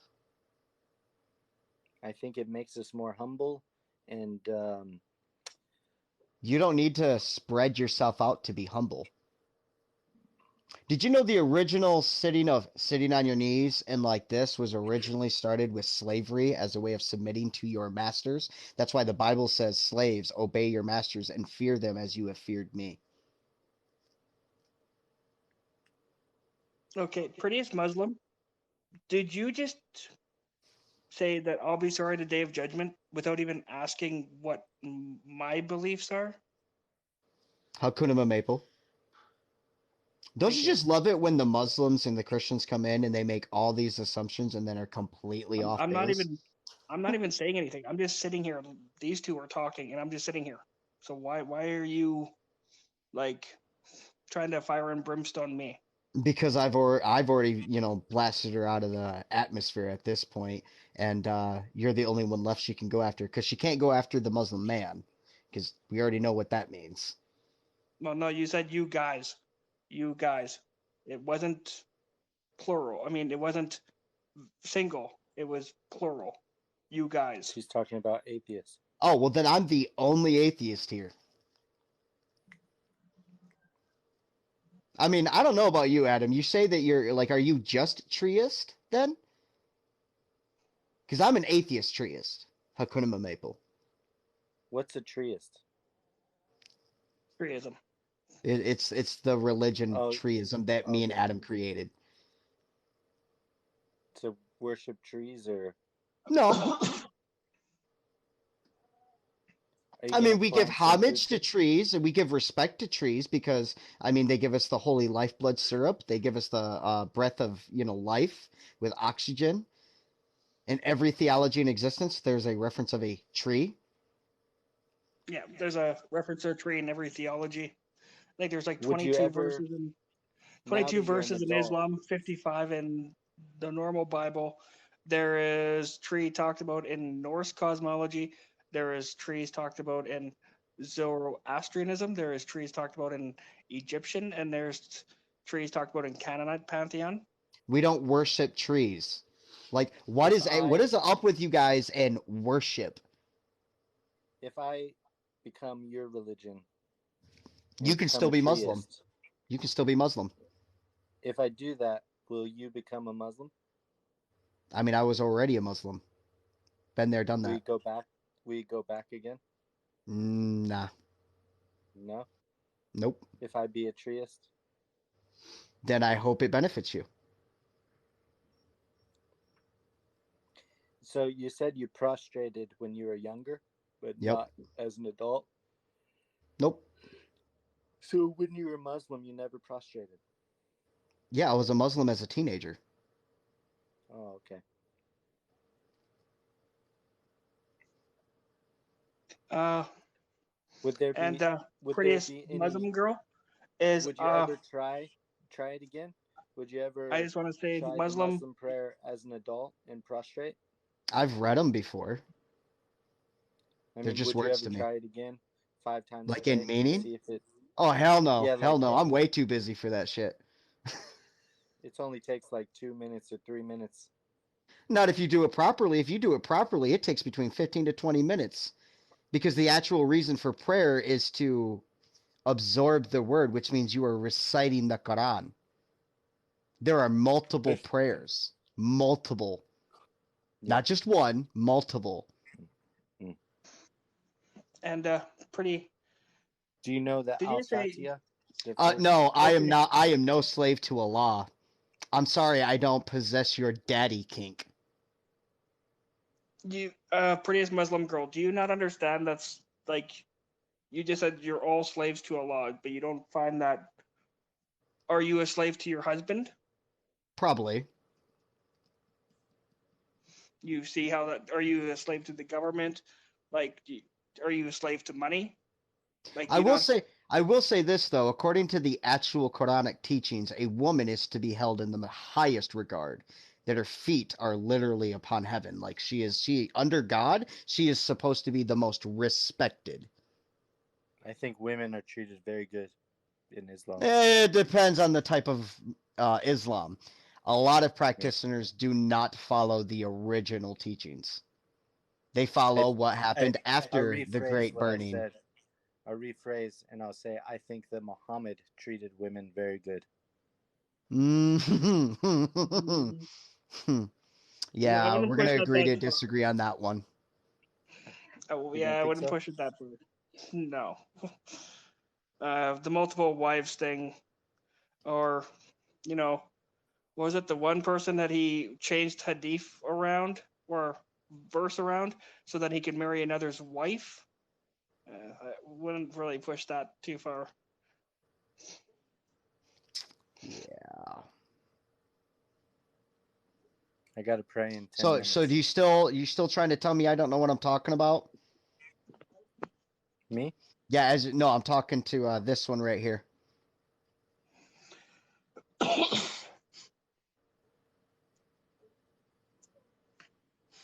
I love how she says, that's all wrong. I can guarantee you haven't even actually read an original Quran. I guarantee it. You want to know how I know? Because none of them exist anymore. All we have are fragments, burnt fragments.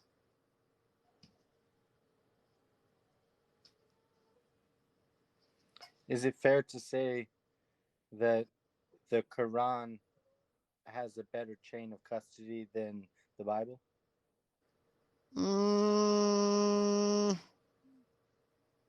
Because it was written while he was still alive, when the Bible was written like 100 years after Jesus.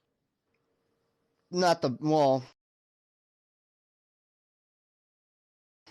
So yeah, I would agree that the Quran would be more likely to be reliable than the Bible.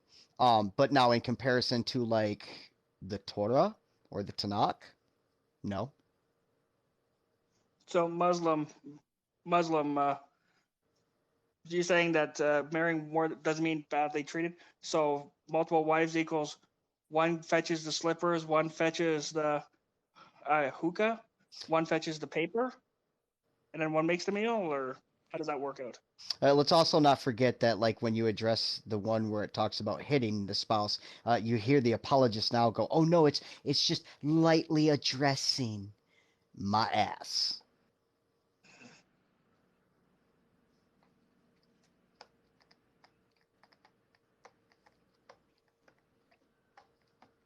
Now again, and nowhere have I ever stated that all Muslims are bad. Have I ever stated that? What about Christians? I don't think all Christians are bad either. It's funny. It's the fundamentalist ones on both cultures that make both cultures or both religions look really bad. Do you think you're a good person, Adam? I don't need a religion to be a good person. I'm a good person because. No, I didn't say that. Okay. I just said, do you think I thought you you're were a good reading her person? comment. Yeah, I'm a very good person, actually. Yeah. And even though I've been put through the ringer. Nice rooster, bro.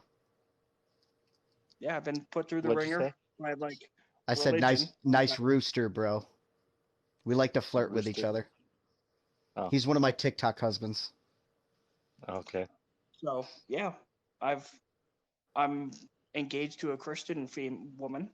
She lives in a different country. I've been celibate for 2 years because I'm waiting because I actually do love her. Oh, okay. Well, then you must be a horrible person, right? Muslim girl? Prettiest Muslim girl? Like, you must be a horrible person. I mean, you don't seem like someone that would be fun to hang out with. Yeah, and I'm actually creating my own religion is because under that it's help certain people, especially in America, be where fundamentalist Christians are trying to change into laws that they can uphold these laws, and then underneath that, I'm going to try and help people get off of drugs and alcohol, get the mental stability that they need. So Hey, the church Adam. really doesn't. Adam, just drop the hammer on it. I'm tired of seeing it. Like, just drop the hammer. Like on her? Yep. Like towards my religion, or just get her out? Just get her out, because I mean, it's I love how she tries to say you're boasting, but you were asked a question and so you answered it. That's not boasting, that's just answering. I'm sorry. No, it's fine. I try to be as calm and put up with certain stuff to a certain point, but after a while it just gets so annoying. Like, for example, like, let me ask you Do you something. think you're easily offended? It depends on the Easily subject. provoked to anger? It depends on the It seems like subject. she touched you. After how long?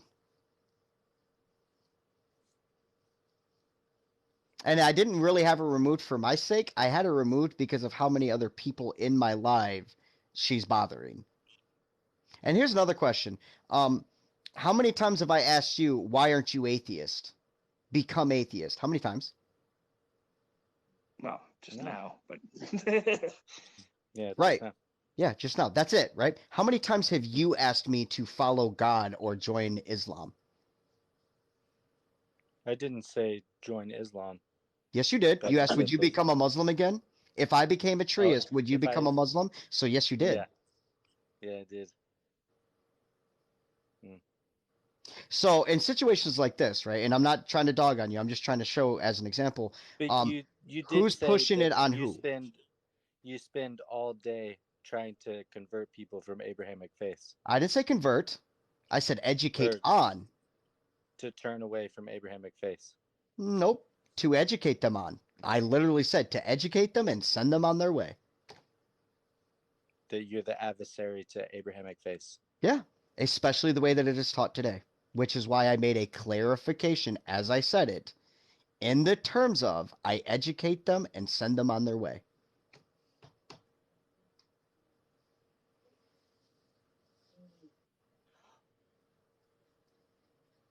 God is the greatest, man. I'm glad you feel that way. And I'm glad that it helps you be a better person. I don't think it, I wouldn't say, I think it helps me fight the devil. It helps me fight the temptations that the heart, the desires of the heart that would kill me or like. And I'm glad that works for you. When I feel like I can't fight no more for those who need it, I think about Uncle Ben. With great power comes great responsibility. When I think about using a proper technique and processing the flow of oneself, I reach to Uncle Iroh. Who's Uncle Iroh? Close your mouth. You don't know who Uncle Iroh is from Avatar Last Airbender? No. Oh man, you gotta watch I it. haven't seen it. Uncle Iroh I is need to see it. fam, man. He is life. Salam alaikum. Like legit. Like, but like I totally get it. You want to pull from a book and it inspires you to be a better person. I'm glad it works for you. I just want people to be educated on what they read. I think all of the religions, because I also studied Zoroastrianism and read the Avesta, and then I studied Buddhism and the Buddhist teachings, and I think all of them are beneficial to society and have helped turn cavemen into society. I think that they do have their benefits, right? A practicing faith does have its benefits. A religion and definition of Islam weaponizing it has done more good or more bad?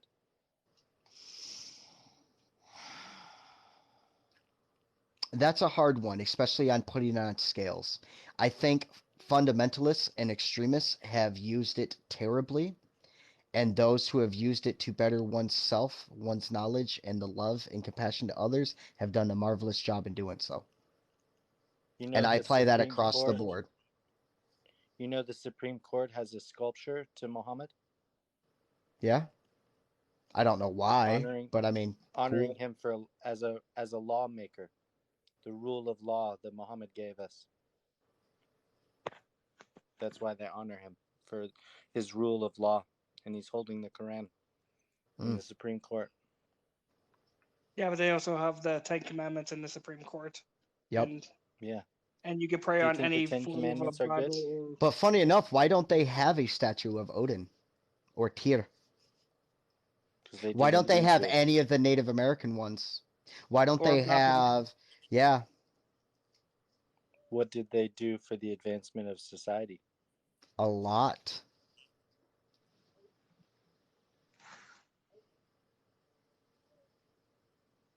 Nature. I mean, according to Norse paganism, right? Odin himself brought language and the secrets of the runes.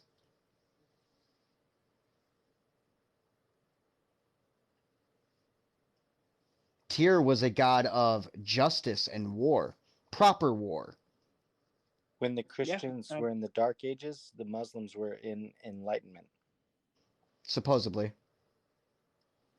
And like your version of the toothbrush. That's indigenous culture.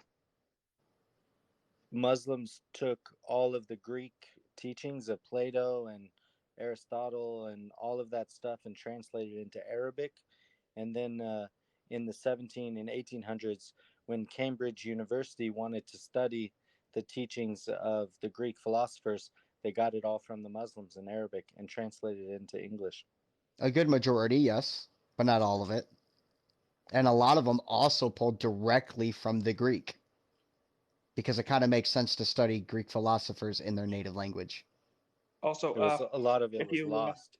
If you take any kind of say aspirin or anything like that, that's original came from that also came from indigenous culture. Algebra.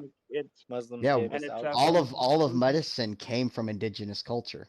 All of it. And it comes from birch trees. So like if you're stuck in the woods and you have a splitting headache, eat some birch wood. Yep. The bark. And Muslims gave us algebra. That's where your aspirin comes from. Actually, no. Algebra and mathematics predates Sumeria. It was which predates Islam by quite a few thousand years. Hell, even the Egyptians or the Kemenites had far better numerical applications than the Islams did. Far better.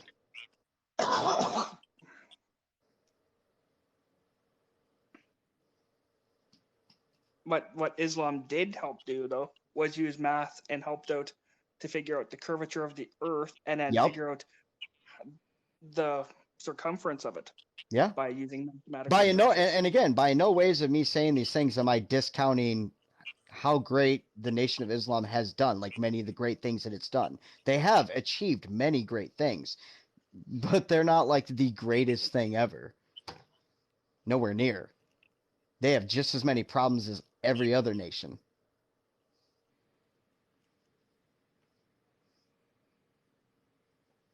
And that's because, as a species, we are not very consistent in a lot of shit. And we're very prone to aggression. It's how our biology works. I gotta pray now. All right. Blessings, man. Take it easy. Do you want to watch me pray? Not this time. No. Yeah, I got another guest who wants to come up.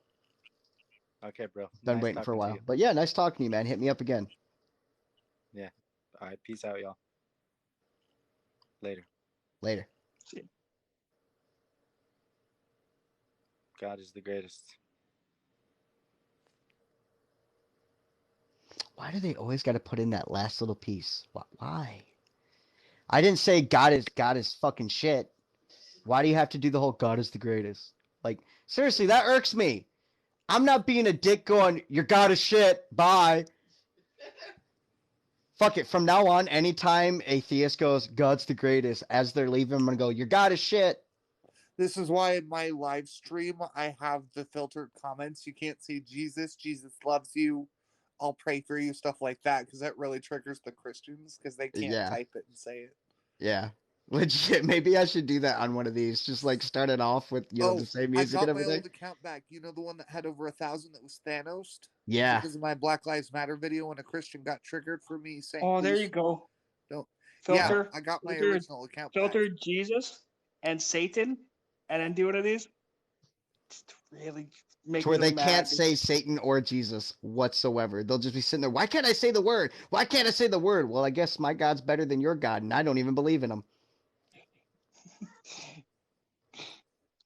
See, you know what's funny is Christians always pull the, because I'm a Satanist, right? Yeah. Like, they'll automatically pull the, you believe in the devil. Honey, the only one that believes in the devil are Christians. The only one in this conversation that believes in that bullshit is you. Right? And, oh, by the way, speaking of religion, yesterday with what happened was horrible. But I commented on someone's video who brought it up because it wasn't on the news or anything. Right. That this is why religion is toxic. Someone came at me calling me an anti-Semite. It's like, how dare you? Do you even know what anti-Semite means? I've got more respect for the Jewish community because they've shown me more love and compassion than Christians, even as a Satanist. Well, for me, it depends on whether or not they follow the Talmud or not. The ones that follow the Talmud, I have no respect for. Zero. Oh, right, for sure. But when it comes down to, in a generalization, like, Jews Jay show is in more the respect house. to the LGBTQ. Yeah. Jay is in the house, everybody. Jay is in the house. Motherfucking Jay is in the house. Oh, we shit. all just say, Hail Jabus. Hail Jabus. Doing karate in the garage. See, we should have had Jay up here with the other karate dude. Hey, no, I'm pretty sure the other karate guy, when he started talking his nonsense, would have triggered Jay. Dead.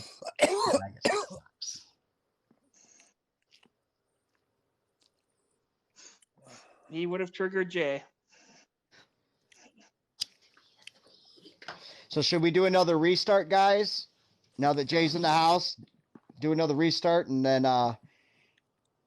bring up Jay with me and Adam, and we can all just like destroy. It is Sunday, so Sunday fun day. Yeah, why do you think I've been on so long? I totally want to try to get a pastor to like TikTok live me on like the big screen in his church. Like, how dope would that be if I could get that to happen? Just be like, hey, let's do a class, a sermon with Ask an Atheist, for church sermon, and you can give the verses to truly inspire your flock on why atheism, just doesn't work, and then just completely destroy his entire script. The dude back down who tried saying the anti-pastor, and then have like, so if there's pasta, right? Pastafarianism. So yeah. Pasta. Is anti-pasta still okay? Because, like... I agree, Jay. Can we deep dive into that? Because anti-pasta is very Italian, just as much as pasta is Italian. So, like... Yeah. Well, I mean, that's why I'm the anti-priest. I gotta ask Pasta Mike this. So, Hey. are you for anti-pasta or are you against anti-pasta? You recall the guy who I should totally say, like put on my black nice shirt and wear like the little white thing, sitting here with the atheist hat, you know, and looking like a fucking priest, and that's what I should do. Spaz. Sup? You know the guy who tried to say that I had to prove God doesn't exist because I don't believe in God? Yeah. He totally backed down because he was caught. Like, I didn't even block him. He just won't. Have you all seen how obsessed my Mr. Troll of mine is, on how pissed he is that now he can no longer comment on my stuff? He can only interact with one of my accounts. Oh, he came in earlier. I know. He came in earlier, but I caught him and I blocked him and fucking muted him. I'm like on 11. I'm like, oh, I know that profile picture. Well, what he doesn't know is I already know that he's one of the main ones that's been using multiple accounts to report my lives. And because this one is a business account, guess what, dude? Every live that you've gotten banned and then's been restored, you now owe me money for time lost.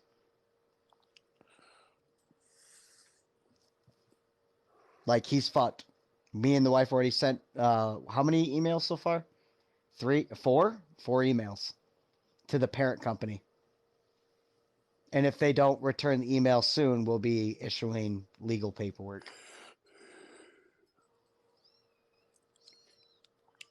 And if it does get to that point, I'll be asking people on who wants to join a class action lawsuit. Hey now, Jay. What'd Jay say? There's nothing wrong with veggie pasta. No. Easy with your Veggie Tales. Hey. So, Jay, you ready to come live with me and Adam? Hakuna Maple. Hakuna Maple? I'm gonna duck out while you restart so I can go utilize facilities. I mean, pray. All right. To the toilet. Hakuna Maple, Shamala Hamla, Shamala Ida, speaking of Jupiter, Shamala Habla, Sasibra, Rabatata, Emmanuel Bell, Rick and Morty, Rabatata Cthulhu, Shamala Hamla, Did you just say Hakuna Rick and Maple. Morty? Yes, I did. That's a good show.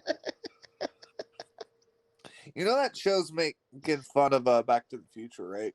Yeah, it does. All right, so we're going to reset. All right, I'll see you guys later.